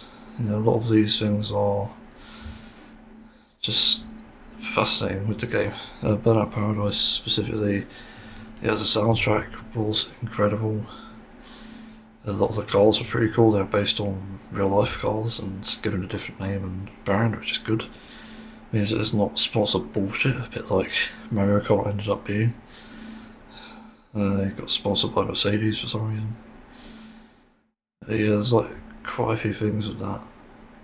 But obviously it's something that I do like and do respect, because that's important.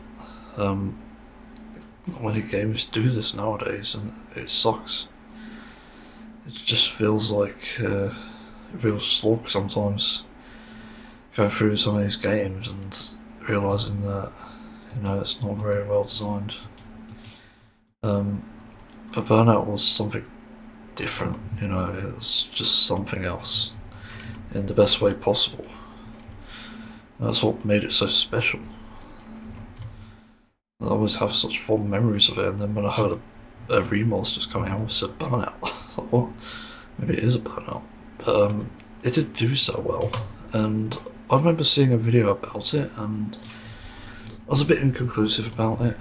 Not sure if it was a good remaster or not. I haven't played it, I don't want to really. I've been there, done that essentially.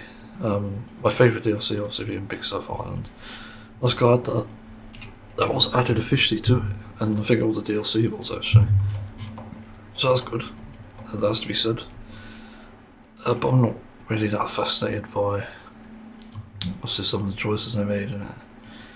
I'm pretty sure there were like issues with the graphics, which weird enough should have been the priority. Like, they should have been what they focused on, but no, they fucked it.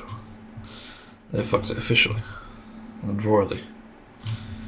So yeah, it sucks. But then I have a specific memory about a Burnout game I played at a friend's house. Admittedly, his friend was from a very strange part of his family. The family was, yeah, let's say, not ordinary. It's not like in the way you probably think it's like little drug takers, not anything like that, which is good. But they do have a history of just strange behaviours. It's just a lot of strange things there. Yeah, but we played a Burnout game on the PlayStation, and it was fun. I gotta say, it's some of the most fun I've had in gaming. I was like I want this. I actually want to play this on my actual like PS2. I think it was PS2. I think it was either Burnout 2 or Burnout 3 is when they introduced the car crashing system, or the demolition one I think it's called. It's where you obviously ramp up and crash a car into a bunch of things. Is amazing. Never seen anything like it. And that's what made Burnout unique. It's the fact that it mixed these elements together, where you got racing on one hand, but you got absolute destruction and chaos on the other. It's just mind blowing. Like, holy fucking shit. Why has no game done this? At most in GTA you get to blow up the cars by driving by, but that doesn't really compare. It's like, I don't know, like Child's Play compared to Burnout Paradise, or Burnout rather, as a series. It's just absolutely nuts. So yeah, I've always had a massive respect for what Burnout did in terms of a racing game and a genre itself. Like, probably created a genre. And if it hasn't inspired already a bunch of other games to just make something similar, then what are people doing? A genuine question, what the hell are you doing? So as I said, there's a lot to it, and a lot of certainly respect about it. But Burnout is genuinely one of the most special games I've ever played. It has a special place in my heart and my memories as well. It's pretty much a core memory at this point. If I was to pick a game to play, like, if that was one of the options, I might play it.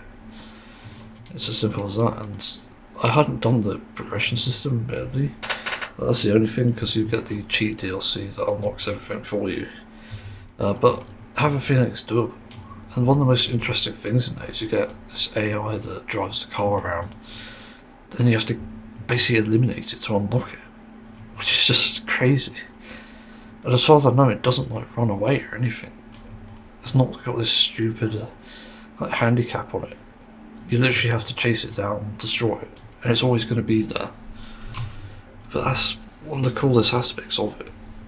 And then the other aspect of this is, Burnout is one of the games that taught me how to fucking drive, and it got me so good that in GTA, I remember doing heists and stuff, crashes were so fucking rare. I had so much muscle memory from playing it Burnout and just from the racing games in general. I even played like Crash Bandicoot back in the day. My dad had that. It's on the PlayStation 1, I think. Very ancient. Extremely ancient actually, and there's also like War Games Defcon, which is fun. It's a very underrated game. I'm surprised not many people know about it or even played it. It's surprising sometimes how uncommon these games are. But yeah, that's the thing. There's so many memories. Just has to be said, it's probably was a golden age of gaming back then. I could be wrong, but to me it probably was.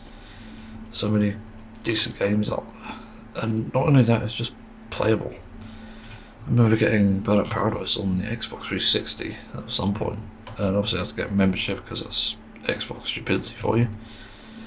It comes with the brand. And yeah, I managed to play a lot of multiplayer on that and stuff. There was weird issues where the lobbies would have mics on, so you'd have that issue of, oh, someone's just casually watching porn. Well, that never actually happened, unfortunately, but yeah, stuff like that could happen. That was the only flaw of it, I think. But multiplayer was kind of fun, and you get to do these challenges, assuming you get a lobby together. There were like 8-player challenges, but you only needed 2 for the Uber shower, if I remember correctly. So that was good. And then there's the car you unlock at the end for doing all challenges, but you get that with the unlocker thing.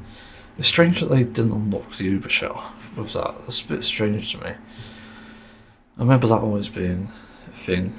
No idea why. Yeah, so many memories, so I better move on soon. I've got stuff to do. I'm just playing Final Fantasy. It's certainly had a lot of influence on me and the way I drive in games, for that matter. And even to an extent, real life. I've not driven much in real life. And most has been like real cars, like ones with engines. Loving compliment on that, by the way. Yeah, people do think I was decent at it. They're good enough that I could actually catch up with someone who actually drives. That's the crazy thing. But yeah, that experience does rub off, and it does help. And yeah, even though it's a racing game, you're not supposed to race in real life, by the way. Yeah, it does something to you, I guess. Gives you a lot of knowledge and experience. Anyway, I ought to move on because I got stuff to do. So yeah, let's move on. I've got a interesting topic, and this came up because of an issue with my purchase I made online recently. And given that I go through like one of these every year. Wait, what? Okay, that's weird. It's sort of an SFW, just to pre-warn you. But I go through a 250ml bottle of lube every year, it seems. Not sure if it's every night though. I use it, but I don't know. And today I was purchasing some. For some fucking reason, it said doesn't deliver to this address, which I'm confused about. But I got these bottles actually 2024, and yeah, that was in the old address, so something weird is happening there. But to add to the weirdness, it got me thinking. As I found a new seller and managed to order it eventually, why do people even judge each other for this? Why do we judge each other for our interest at the home? It doesn't make any fucking sense. I've always been someone who can just take on whatever I hear anyway. I'm not too judgmental.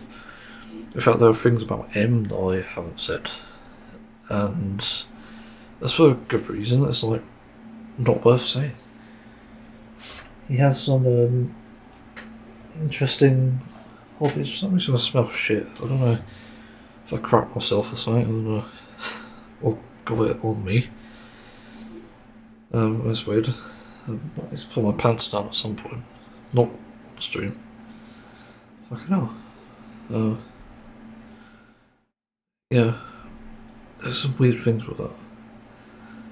It does feel like people do sort of judge you for these really trivial things that are none of their business. Which sucks because sometimes it's like it's really personal or it's like really innocent. There's like no reason for it.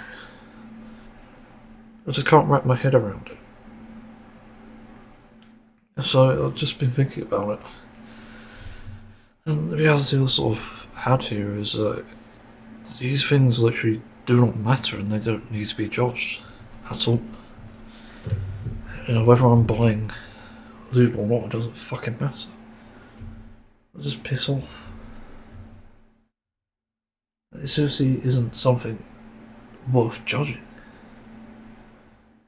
Just doesn't make sense. For some reason, there's noise outside. That's great. It sort of reminds me of when I do have plushies of things I like. And it's like Pokemon, I've got Tails, I've got Rousey. There's different sort of things going on here. And people try to shame me for it, but why? Why does it matter to you? This aspect really doesn't make sense to me, and I'm trying to make sense of it, but I fail to see a valid reason for all of this. And it does often come down to that. So what's the reason for being so judgmental about this? I don't really care whether, for example, someone's wearing women's clothing underneath their other clothing as someone who identifies as male. I don't care. And it's not really something worth judging because it's their choice. They're not harming anyone. Like, it reminds me of like fetishes and stuff. If someone's pretending to be a fucking baby, like, again, none of our business. It's nobody's business. I think it's only something to care about if it is affecting people, like harming them, realistically. But again, don't care. It's not harming anyone, and it needs to be demonstrated if it is. So a lot of the time this just doesn't make sense. And people have weird fetishes that aren't even like widely condemned like that. Some people just like the schoolgirl fetish, which by the way is a popular one, because yeah, like people just like it. They don't grow up from like being a teenager, it seems. Just where that happens. As far as I know anyway. There's like so many other areas, there's like scans, urine, like so many different things out there. And people will want to explore their own body as well, which is what the sort of lube thing goes into. But also, I myself have wanted to explore using something like butt plugs, because I've never actually put anything up there other than the end of a toothbrush, but that's an old one, not a used one, just to be clear. It's like, I don't know, I haven't actually like, properly experimented with that sort of thing. And that's why I'm curious, and then what, people are going to judge me for doing that? For exploring my curiosity? What the fuck is with this planet? Also, it feels like the only aliens here are the people making these judgments. Because everyone has a weird fucking gimmick. Some people like the certain smell of things, some people like the feel of things. It's just, everyone's got a different preference. And that's why it's nobody's business. Again, you don't need to say this. It reminds me of even the topics about what people say about gay couples, like who's the bottom and who's the top. And one of my favourite posts on that is, I think the answer is, it's nobody's business.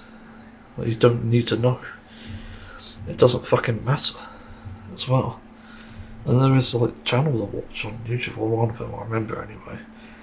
A gay couple I watch who I frequently ask this question, it seems, not as much now, but they used to. And oftentimes the response was like, it's none of your business, which, yeah, I 100% agree with. But then the irony is, people will call out gay relationships as being sexually charged, and that leads to all the protect the children types of bullshit. And then you realise they're the ones that the protect the children crowd are the ones sexualising it. They're probably the ones asking who's the top or the bottom. Like, it's just fucking absurd. Again, why are we making these judgments? There's things you keep your nose out for a reason, and things you put in for good reasons. Gay relationships, not one of them. Experimenting with my anus, not one of them. Exploring your anus, not one of them. Could be. But that's the point. It's nobody's business. There's no reason to be alarmed by it. Even if it is something so fucking unusual. I have unusual habits. I'm not going to share them. They're not really secret. But they are personal. Yeah. So that's really what I think about this. I also have to say that it's a very childish and sort of boomer thing as well to say a lot of these things. I remember once I was actually sort of leaving a restaurant. I won't say who it was that said this, but they're kind of the type that will just get angry over people not doing the right thing. Not like I am, but similar. But it's like manners. There's quite a big emphasis on manners here. And we were exiting this restaurant. This person in a wheelchair, who I think held the door open for. I can't remember. Yeah, I think I did actually. Let them through. And so I went in and said thank you quietly. And the person I was with said, well, thank you would be nice. Like, you fucking joking me. This is why you don't be judgmental. The person said thank you. You didn't hear it. It's not even a problem if they didn't. They've been through a lot in their fucking life. I have as well. I don't always say thank you, and I can't do hand gestures, by the way. People no doubt find that rude, but again, you can't judge me for it. It's not something I do. I might nod my head, but that's the most I do. I acknowledge it, and that's better than nothing. It's about what people can and can't do. Expecting people to do the things they can't is absolutely fucking ridiculous. And then we shouldn't even force things that they can do either. Because like the person in the wheelchair, I wouldn't have expected a thank you. I don't care. It's just a kind gesture. So yeah. That's why this is important. It's an important discussion. It really doesn't matter. At the end of the day, with regards to manners as well, I don't really fucking care. Something I've realised over these years, it's not a big deal. It's not as big as people make it out to be. That's because it literally is trivial. There's like no valid reason. I keep smelling this shit for some reason. No valid reason to be mad about things, and even then it just breeds more anger, more stress and toxicity. So it's not even worth it in the end. There's no beneficial outcome to that. As much as you might want people to be grateful for the things you do, you can't. In this day and age you can't, because everyone's been fucked over. We're in the same situation. Some people can handle it well, but other people can't. End of story. There is no fucking discussion to be had here. It's obvious if you think about it. It's only not obvious if you don't think about it, ironically. Again, when it comes to a personal topic like that, again, fuck off. I don't expect someone who's just been through a divorce to be thankful for anything I do. That's kind. Again, that's just end of discussion. You can't assume things about people. You can't assume that there's like bad intentions either. Yeah. Again, judgmentalism, as I call it, just doesn't work. Not today and not tomorrow either. Next year, again, probably won't. It just makes the world a worse place. And it also just creates unrealistic expectations as well. As I said, it's like expecting what people can and can't do. It's like saying someone without legs should go and learn to walk. Like, great, that's the world we live in. I don't agree with that. I don't think they should.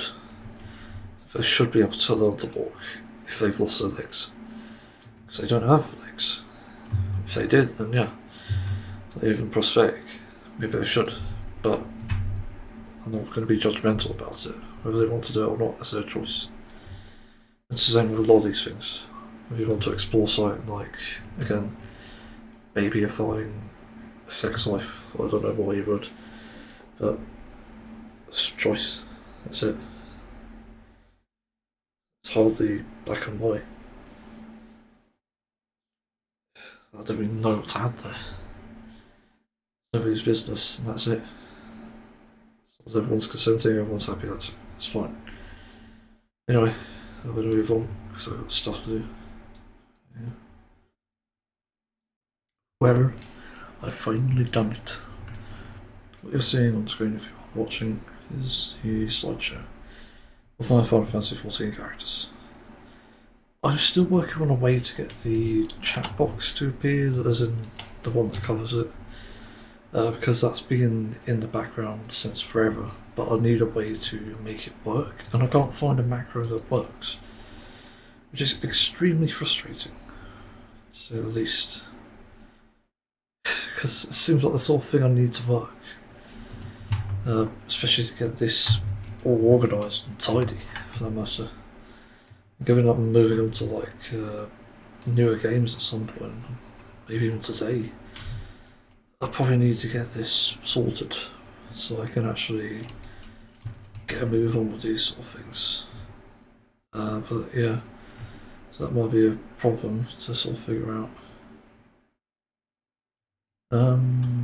Yeah, I don't really know what I had to put. I plan on putting other things in here that I've made, some artwork.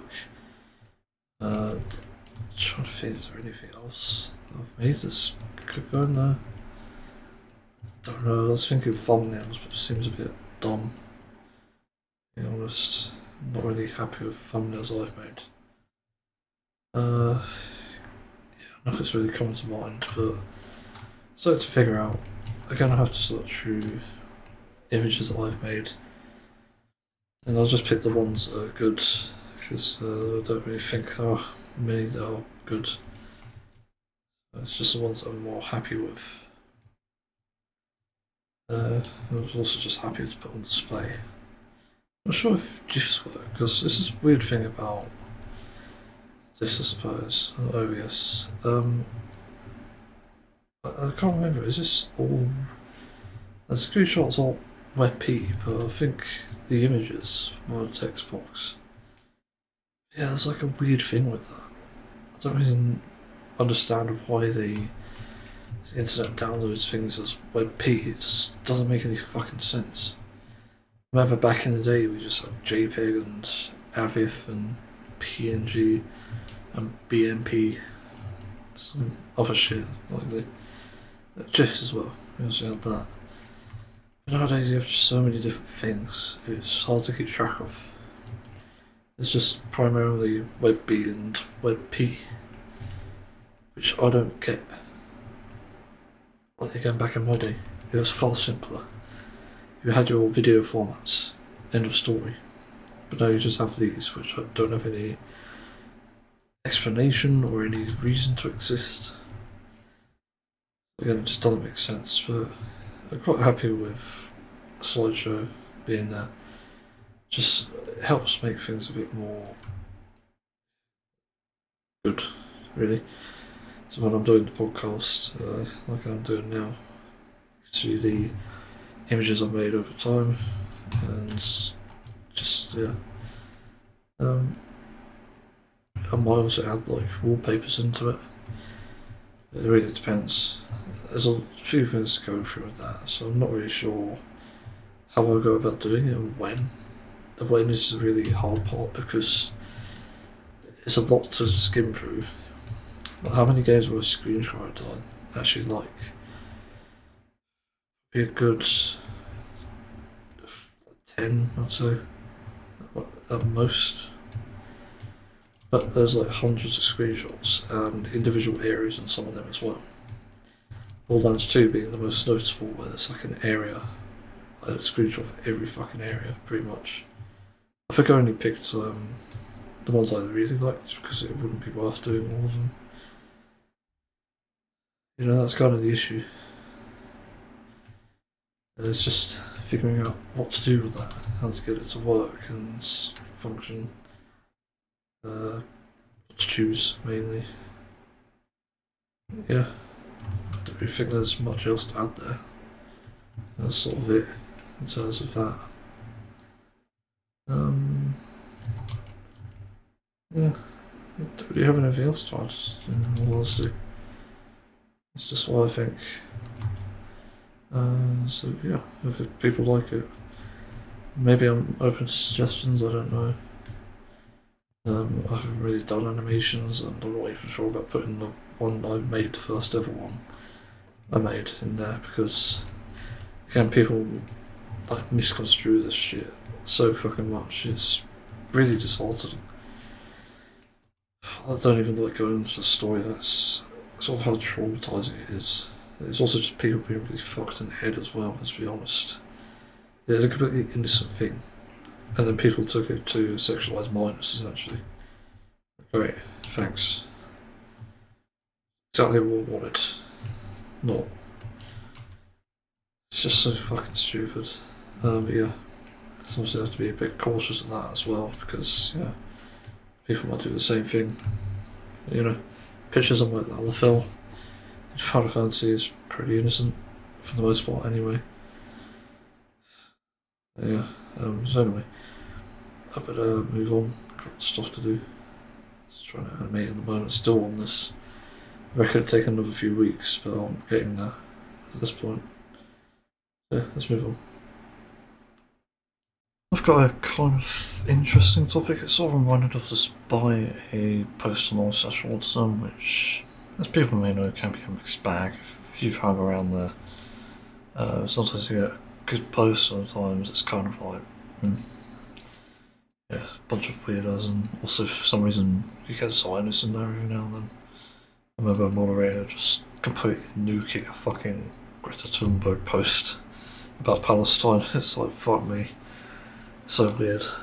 But yeah, there was a thing about the about prom night, of all things, and weirdly enough, I've had my prom, and it wasn't amazing.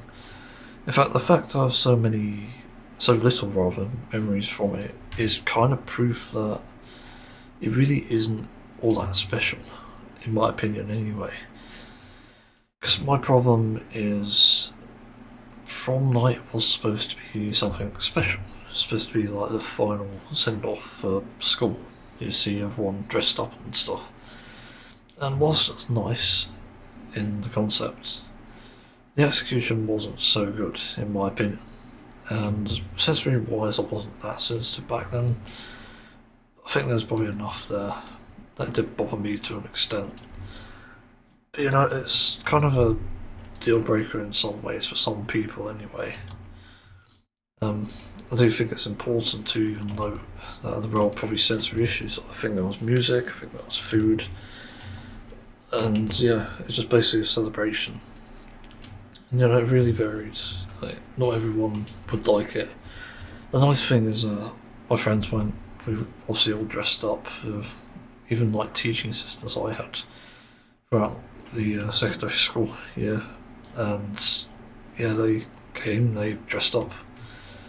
It was pretty good in that sense. Sort of a emotional sort of hug at the end, essentially saying goodbye and thanks for the years and stuff, a year or two together, teacher, assistant, student, you know. And yeah, it's like some nice stuff there, but I don't remember all that much from it. I remember me and my friend arriving in a fucking work van. It's funny. Fucking, you know, my friend's not exactly rich, but I think he's got a family that is rich, but not really willing to put that money anywhere. And, you know, he decided to come with me and my dad in a fucking van, a work van. It's so fucking funny. But, I suppose it's like better than being dropped off by your mum or something.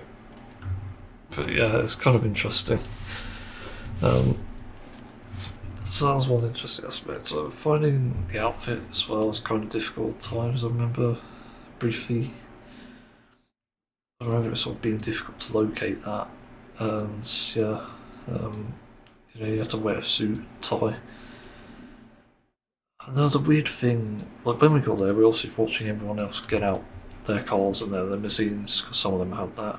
Just weird, given this is a mainstream school, and there's no fucking rich con in sight. So, weird. It has to be said. Very strange. I'm not sure what that was about. Yeah, so that was a thing, it seems. Kind of entertaining in a way, but at the same time it's kind of sad as well, because a lot of people don't get the opportunity. But I'm sort of glad that I came in a van instead, because, well, it's probably more representative of the working class than a limousine is, and I have actually been in a limousine, fun fact, I think twice. First time was for like a brief celebration, and the second time was for like a full celebration. That's when we went like bowling and laser tag, and I think even ate out. It's an interesting night, and it's like when I just become an adult, I think, if I remember it correctly. Yeah, limousines, they're okay. You know, you just sit on like the side seats or something. It's not anything fancy, depending on the limousine you get. The ones we had weren't fancy. In fact, I don't even know how we got the money for it. I'm guessing it's probably someone in my family who's a bit hard, like not hardworking, that's not the right term, but have worked a lot. And yeah, that makes sense. I think everyone put money towards it, I think that's how it worked. It's possible as working class as well. So what's the other thing? Yeah, people arriving there, saw a bunch of obviously classmates there, quite a few women as well. I say women. Well, actually, yeah, technically they are women, 16.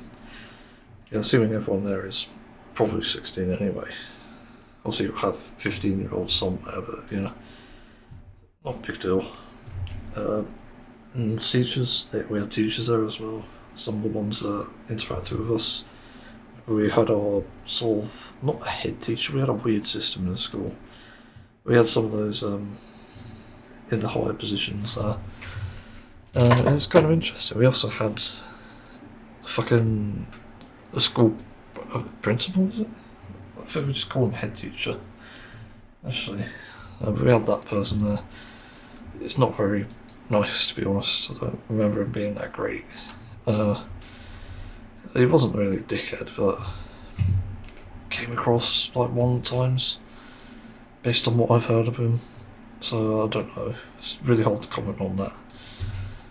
Yeah, we went inside, sat down. I think we had drinks and food, if I'm not mistaken. Like buffet food. I didn't have much, I don't think, because I'm a fat fuck and didn't really feel like eating in front of everyone for some reason. So yeah, that was a thing. Interesting, for sure. What else? So we sat down, and then I sort of, again, there's a strange teacher position, came up and said, oh, police outside, and there are people dealing drugs, which is weird. Sure. Not sure why people taking time in the prom to do drugs, but okay. It's fucking weird. I'm not sure about that. I'm not sure the legitimacy of that story. It's a bit strange to me. So yeah, it's a bit kind of not really sure what to think of that. Strange thing. Yeah, like just it's one of those things. It's like not what you really want to do, but it's kind of there. And I only really went because I was sort of encouraged to, I think, if I remember the story correctly. I didn't really want to go. I think I was teetering on it actually. Kind of like, yeah, no, and I ended up going. That's sort of how it happens.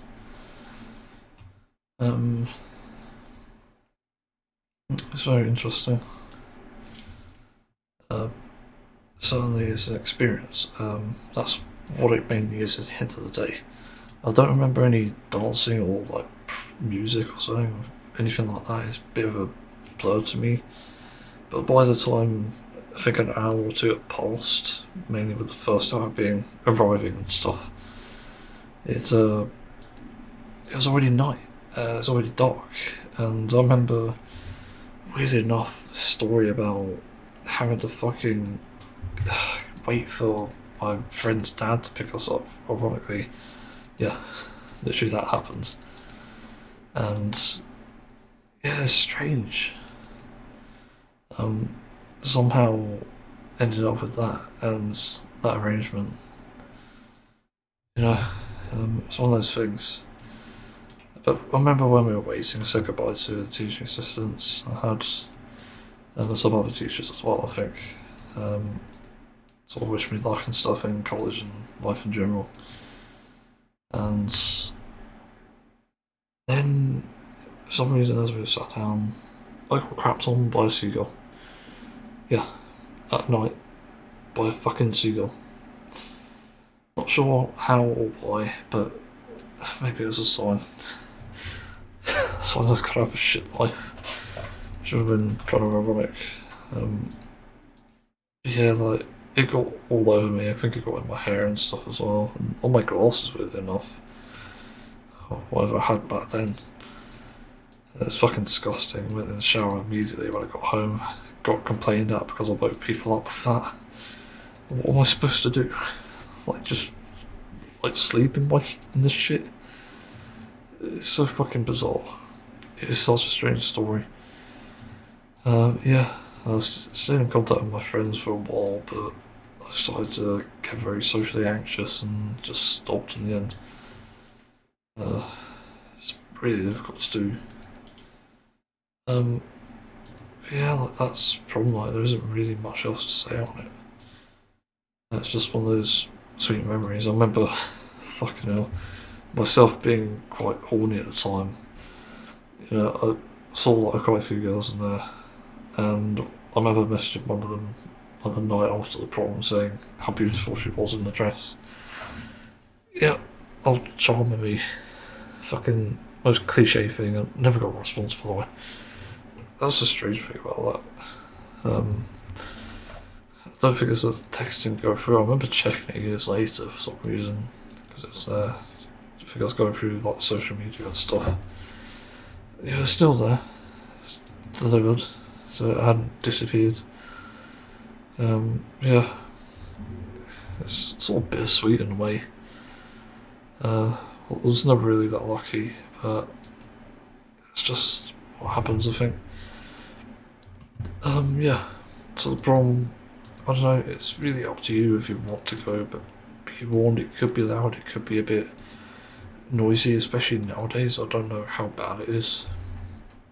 No, this was like 2013, my prom, and yeah, it's kind of meh. It just wasn't anything special from what I remember, hence not remembering much of it. So yeah, it's like one of those things to be advised, but I'm not here to tell you you can't. That's pretty much the point, and I don't know. Wait a minute. I remember the venue it was at, sort of, and I think I even passed it. Like when I was with my last girlfriend recently. I can't remember, but I swear we had to pay money towards the prom to go there, which is kind of why people are considering it and not considering it. It's one of those things again. There's some weird barriers to entry with that. So it's not like you can arrive and expect to have everything. I think you literally have to pay, and you have to pay for the drinks, you have to pay for food separately, which is fair enough, but to pay for the venue, you have to pay for the prom of it, essentially. That's how it worked, I think. Yeah, that was a thing, I suppose. Again, sort of distant memory. And I think like the last proper memory I had with my best friend in school was actually having GTA 5 on the PlayStation, playing that with him, and going into 2014, I'd like to say, maybe 15, playing that with him online. It's just kind of crazy. I think that's how it happened anyway. We're like playing it and it's like just minding our own business in the game. So talking about what to do, and then heard fireworks. Oh, Happy New Year. So fucking random. Yeah, there's some memories there. Sort of being there. Yeah. Anyway, I better move on because there's nothing else to really add there. Yeah, hopefully people found that interesting. It's really interesting to remember. That's for sure. Well, this is a fun topic, and also I did get the thing working for OBS, I think. Turns out I had to run the macro. Didn't realise it wasn't automatic, so it all makes sense though. It gives you time to prepare, just in case there's like an error. Yeah.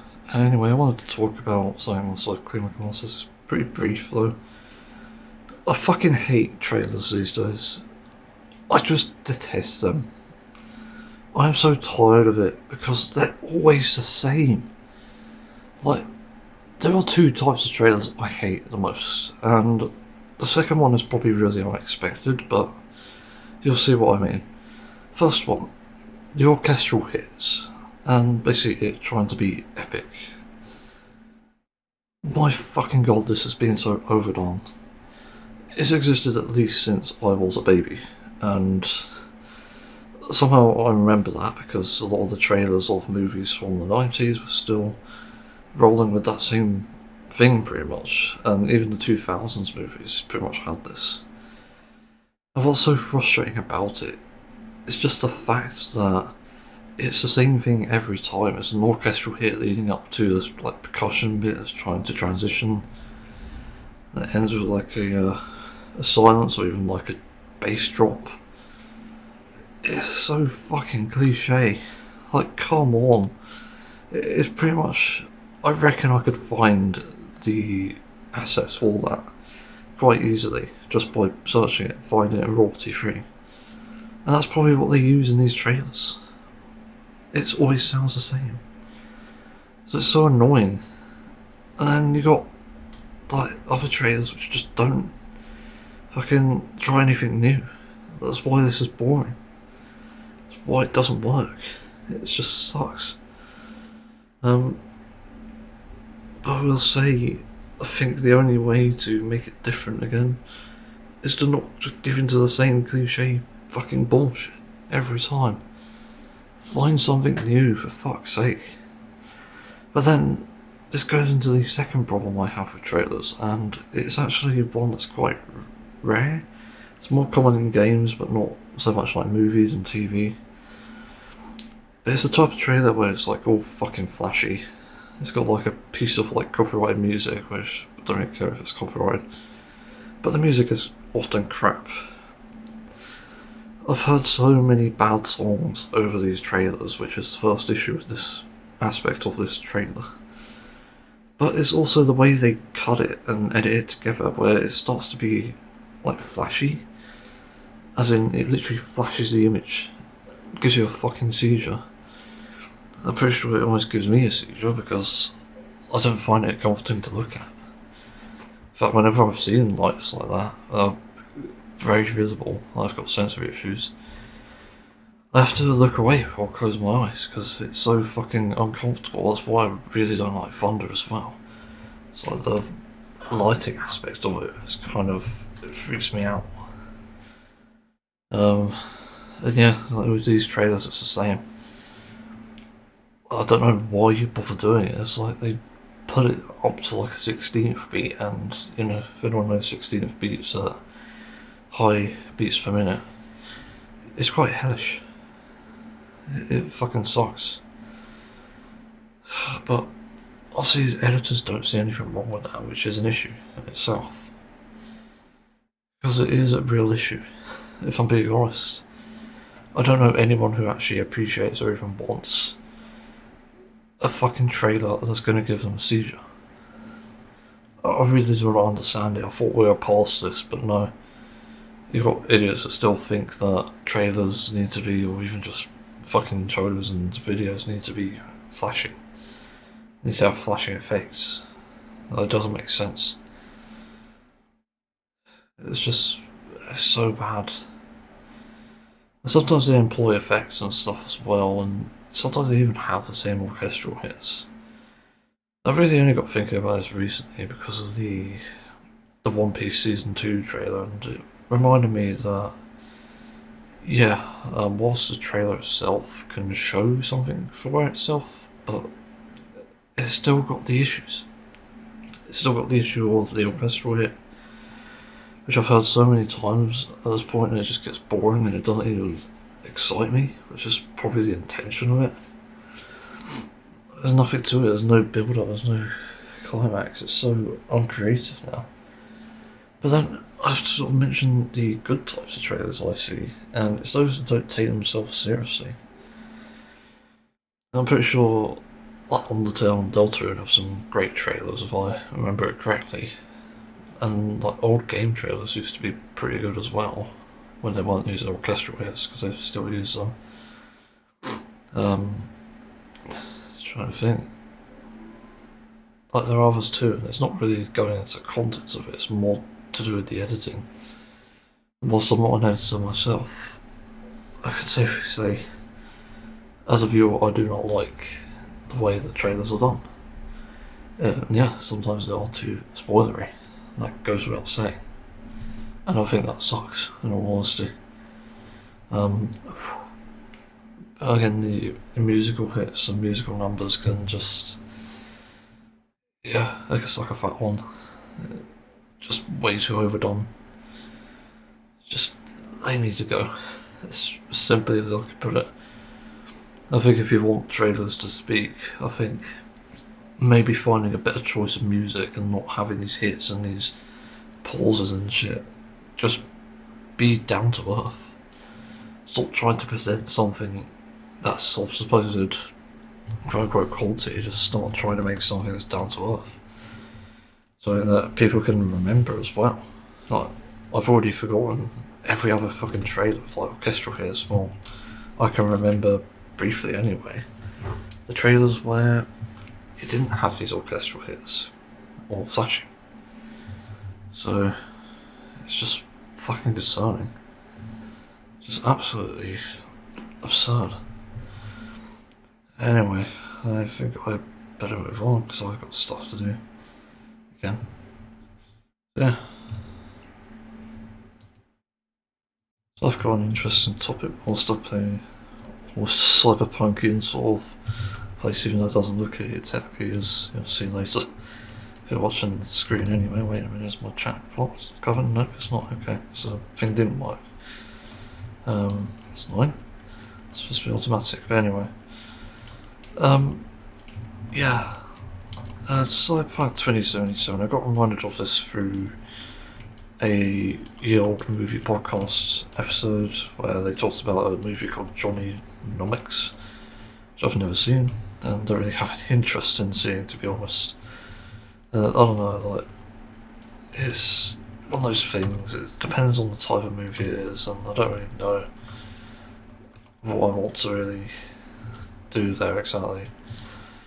But yeah, I don't think it's really worth it, to be honest, to watch that. But I wanted to talk about what they brought up, which is about Cyberpunk 2077, and Booth asked why the hell did people not like it? And I had a lot of complaints about it, even with the bug fixes. And this is just going into the various tropes that are just so, rather way too common for the just what it is, like it being a cyberpunk world, and you know, it can be done well. It was immersive, it did feel cyberpunky, I guess, even though I don't really know it that well. For some reason my voice disappeared. But it just felt off, and I don't really know what the right answer is here, but you know, I knew from when the game was teased at E3 and suddenly winning Game Awards before it even released, like, I knew something was off about it. And for me, that was like the biggest red flag. Because you can't make a game of the year before it's even fucking released. Like, Jesus Christ. You know, that's like calling the next, I don't know, McDonald's product the best product ever made before it's even gone to to shelves and stuff. Well, not shelves, but you know, their chains, whatever the fuck they're in now. I do not know. So, yeah, it's a bit stupid, a lot of this stuff. But Cyberpunk had a lot of bugs, and when I played it just over a year later, I believe, and they had a lot of bug fixes, I still encountered many bugs.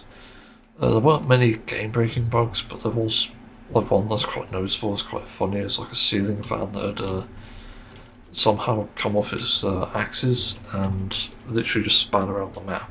I was trying to figure out what it was at first, and it was so funny that GameSprout even wanted to take the raw clip, but I didn't have the raw clip with well, I had the audio in the background, basically. It wasn't my own, so I couldn't really use it, so they never used it, I don't think. Yeah, it's in my playlist, and I have other bugs as well. But my main issue with Cyberpunk was firstly the story. I think it executed some parts well, but other parts, no. For me, the biggest killer for that game was, ironically enough, Johnny Silverhand. And it really felt like an excuse to get Keanu Reeves in the game, which I wouldn't have minded.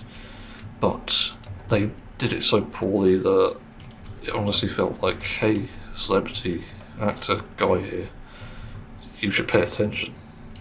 But it didn't really have much of a story. It's just, okay, he rebels against, obviously spoilers, the corporations, and it's just deeply against them, and is now controlling what V does. So yeah, I did like the customization, I've got to admit. Being a man with a vagina, or a woman with a dick, obviously. I thought that was great. It's a great representation, but also, weird enough, it's a bit cyberpunky as well. Not in a negative way, I will say. It's kind of one of those things. You might think that the progress that's made is kind of like Cyberpunk, but it isn't always like that. That's the thing. Social justice and corporations happen to be alongside each other, and it's a horrible coincidence, to be honest. It doesn't help the situation at all, and that's why you have such an opposition. If this happened, well, rather social justice happened over 40 years ago, like it actually did, and it was like more set in stone, like you had trans rights and understanding of like bisexuality, bicurious, and all these other things, it would have been accepted, I guarantee you. The corporations wouldn't have given a shit. And now they're trying to pin the blame on everyone, on anything, anyone for that matter. But anyway, that aside, the story aspect of Cyberpunk was flawed. The side stories were better. I like the river stuff. The river, I remember being very sort of vegan coded, sort of animal rights coded rather. Sort of goes into trauma and stuff around that. But a lot of aspects of this also just didn't work. In some of the side stories, the Delamain stuff was funny. There was a great one with that mechanic, the racing. I didn't like the racing itself, but the mechanic, she's trans, which is amazing. Zooming on a trans flag, and I noticed that right away. It certainly has some good sort of story beats there, in terms of representation, characters. But it's not perfect. As I said, it's got many issues to sort of iron out. And gameplay wise, I think one of the biggest issues I had was not being able to respec your skill tree, because I wanted to do like a gun gameplay oriented one first, not realising that melee had free ammo, and I could have just done melee and that would have been fun. And melee turned out to be fun based on what others did a bit later on.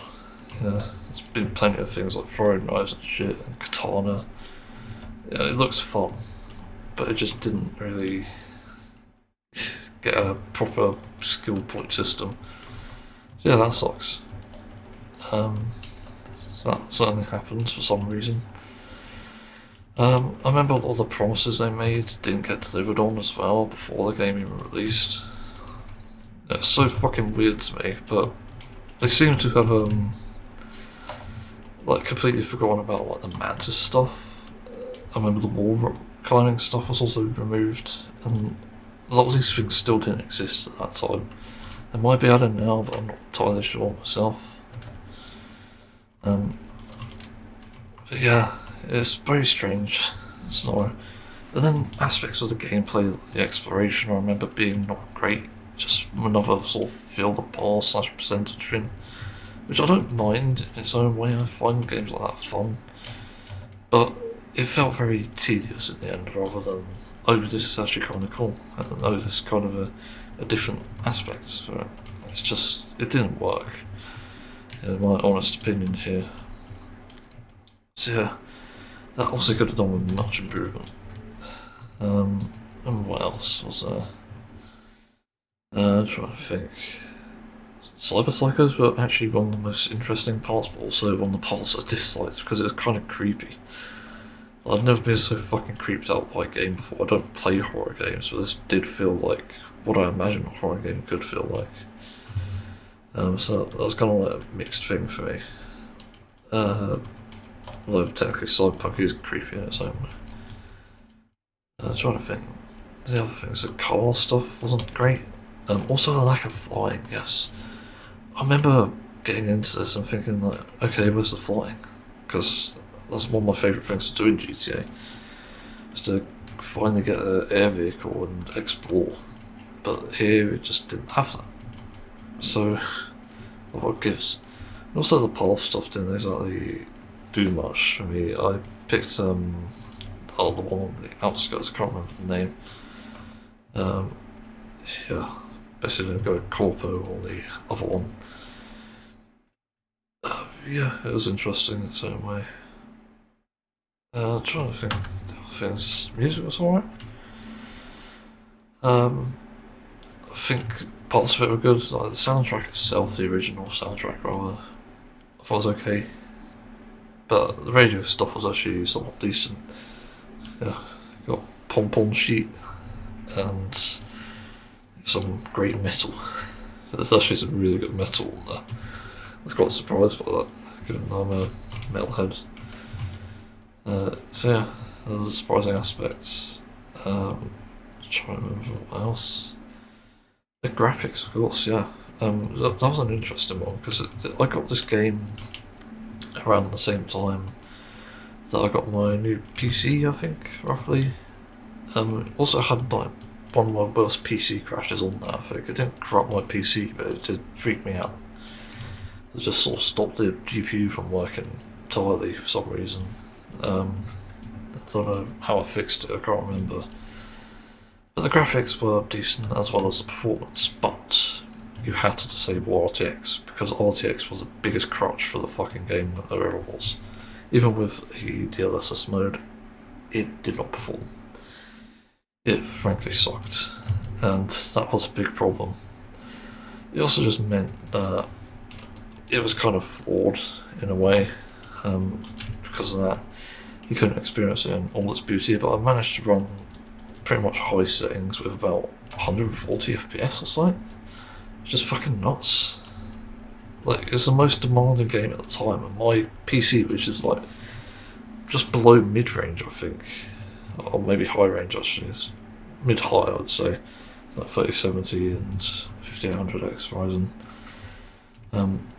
Yeah, I'd say it's like around that sort of area. And it ran at about 140 FPS in the best areas and probably about 100 in the worst.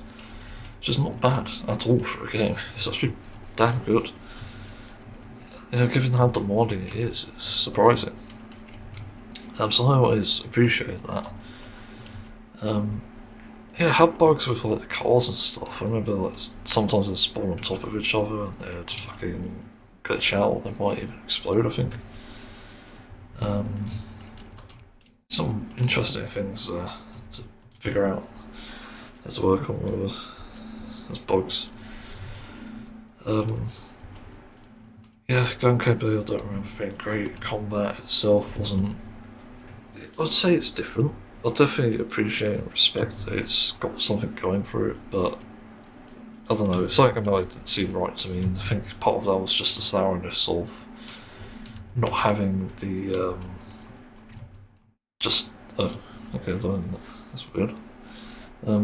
Just not having the ability to respec things, and it made gameplay feel a bit sort of stale, because I think I went into hacking as well, and hacking was a very good sort of skill tree to do, because that would allow you to get into enemy territory without being detected. Essentially, it's like a stealthy way, because pretty much doing gun gameplay is a suicide mission.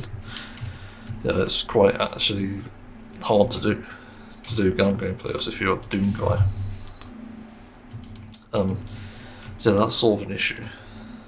But other than that, I don't really have many problems about it. Interesting guns. I remember the Clippy one, was it? I can't remember the name. Picked that up, it talks to you. Entertaining. That for sure. Yeah. I did hate the sort of police system in this. You know, unlike GTA, you can't really outrun them, and I had bugs where they just wouldn't leave. I don't know what the fuck that was about. Yeah, there's like so many bizarre things in that. These things. I can't really think of what else there is. Again, it's just a flawed game with some good elements, but it's not really a game that I'd ever recommend, that's the thing. Because even though it seems appealing from a cyberpunk sort of aspect, if you like it, you might enjoy this, but I can't guarantee it's like the best cyberpunk game. I'm pretty sure there's probably better out there. Also don't feel as good as it could have been. I feel like the intimacy bits I found interesting. Like, I think, yeah, like you can see with strippers, but I think you can also have characters that you can sort of sleep with, which is interesting, but I don't think they were well executed. I just wish they'd do something different with that. Because every time this sort of thing comes up, it's always like, oh, let's have a intimate scene. As if that's the hottest thing in that, but it's not. They could have done so much better with that. They could have just fucking actually done a sexual scene. It's just, yeah, there's so many weird things like that. Yeah, pretty much on that. Interesting. Yeah, but that's it, I think. Cyberpunk 2077 wasn't a great game. Haven't played the DLC, I don't really plan on doing that. It's not really interesting. And then I saw the anime later on. Edge Runners, was it? Because Edge Runners. It wasn't anything too special. It had moments for sure. It's definitely good. But I didn't think it was as amazing as people said it was. Compared to something like the Castlevania anime. You know, Castlevania is just goated. Literally, I think Castlevania might be one of the best game adaptations I've seen other than The Last of Us. Also Fallout. Fallout was really good. That was season 1, to be specific, but both. Yeah, anyway, better move on. It's just another topic. So, I just finished season 1 of Demon Slayer, and I've got to say, it somewhat surprised me towards this end.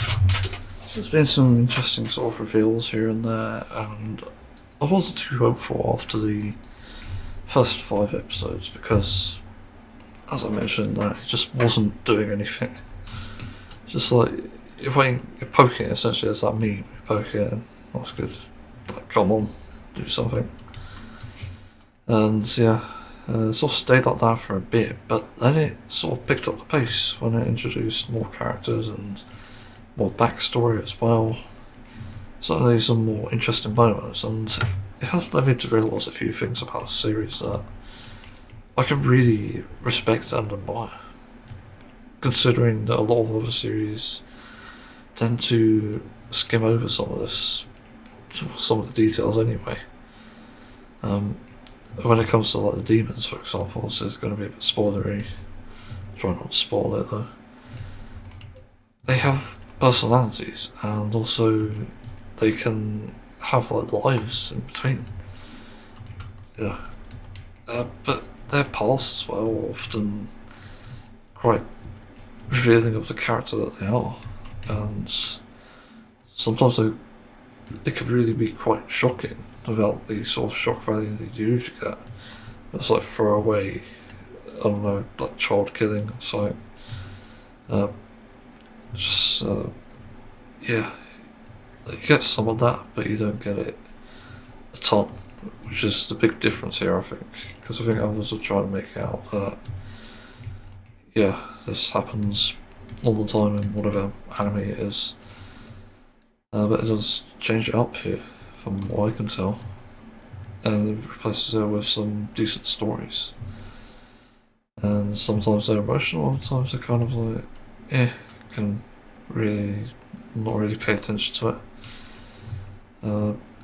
So it varies, and I do like how Sandro is as a character. Honestly, he's probably one of the best characters in fiction, just hands down. And that should go without saying, but I don't think people really understand his character. Sandro just runs off very sort of ethical beliefs, and you know, it makes sense. He's obviously been through some stuff now, been through a lot, and his family is killed, and the fact he's able to retain those beliefs is actually pretty crazy. Most people would just collapse or just get angry. But Tanjiro is just different built, essentially. He's just built different. And he shows mercy to the demons. He doesn't spare them, but he recognises by scent. He can identify whether they're in like frustration, or that doesn't occur often. He can really detect whether they're fearful or in terror or anguish. There's so many different emotions that he can detect. And he'll try to make the parsing all that much more easy, even if the demon literally just tried to kill someone or has killed someone. Which is a very different trait for a character. Especially when a lot of anime, as I said, will go the route of, oh, you're just a mindless demon, you should just die. And there's nothing in between. There's no details about the demon, there's no details about, oh well, the main protagonist. It's just like, killing is my job, and that's it. Here it's like, killing and understanding is my job, and that's what makes it so unique. Yeah, and then we get introduced to some more characters. Zenitsu is great. I see more Nezuko, who's quite entertaining as well. Pretty cute, has to be said. I wonder why she lost her voice. That's something I'm curious about. That feels like there should have been a detail about it. I just realised in my animation I haven't gotten that on its detail. Let's draw a phone and that. Okay. Yeah, that's all. What else to add? Like expanding on the characters thing. We see Muzan eventually, and yeah, he's kind of creepy. But he's about your generic villain, though. That's the only problem. It's pretty cliche, but I have a feeling he's hiding more than anyone else, and I find it interesting how the demons are like deathly afraid of him. So much so that they don't even want to fess up, even in the face of death, which is just crazy. I don't understand how, and I would look forward to seeing an explanation for that. Like, what is it so scary that you can't actually say anything in death? It's genuinely terrifying, but it also makes me curious. So yeah, that's another thing. It's good going for it. You don't really have many situations where people are definitely afraid of their boss. At least in terms of like a, this sort of thing, evil shit. Trying to think of things. We get introduced to more characters eventually. There's like more demons with obviously more stories. Ryu is kind of interesting in his whole family aspects. And obviously Tanjiro being Tanjiro, very much doing the right thing there. Yeah. Then we get introduced to the Hashira, well, just before that actually, for the parsing, but the Hashira are quite interesting. So it's clear that there's no sort of rule set in the way these things work. At least the Demon Slayer call, which is interesting, and the Master is pretty interesting too. No familiar faces with enough, but it's pretty much to be expected. And the Hashira have very different personalities as well. Some crazy, some not so much, but yeah. And we also see some of the survivors of the final selection. I think both of them actually, other than Zenitsu. Was there only Inosuke there? Inosuke, I mean. I can't remember. Okay, you see the others. And then there's a bit more training, but we also find a kind of surprising reveal about Tanjiro, about his extra ability, as it seems.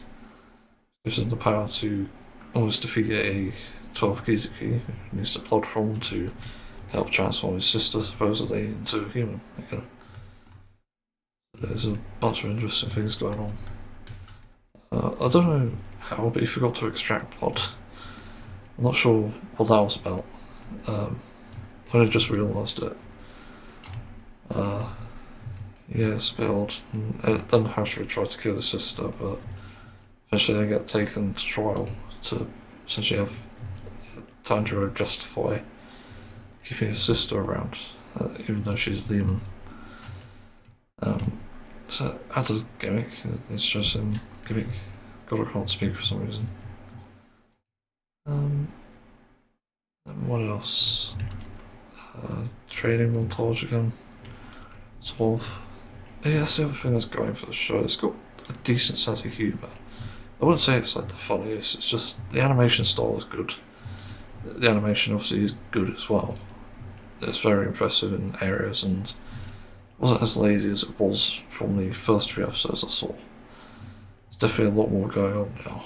There's like 3D stuff, 2D, 3D animation as well.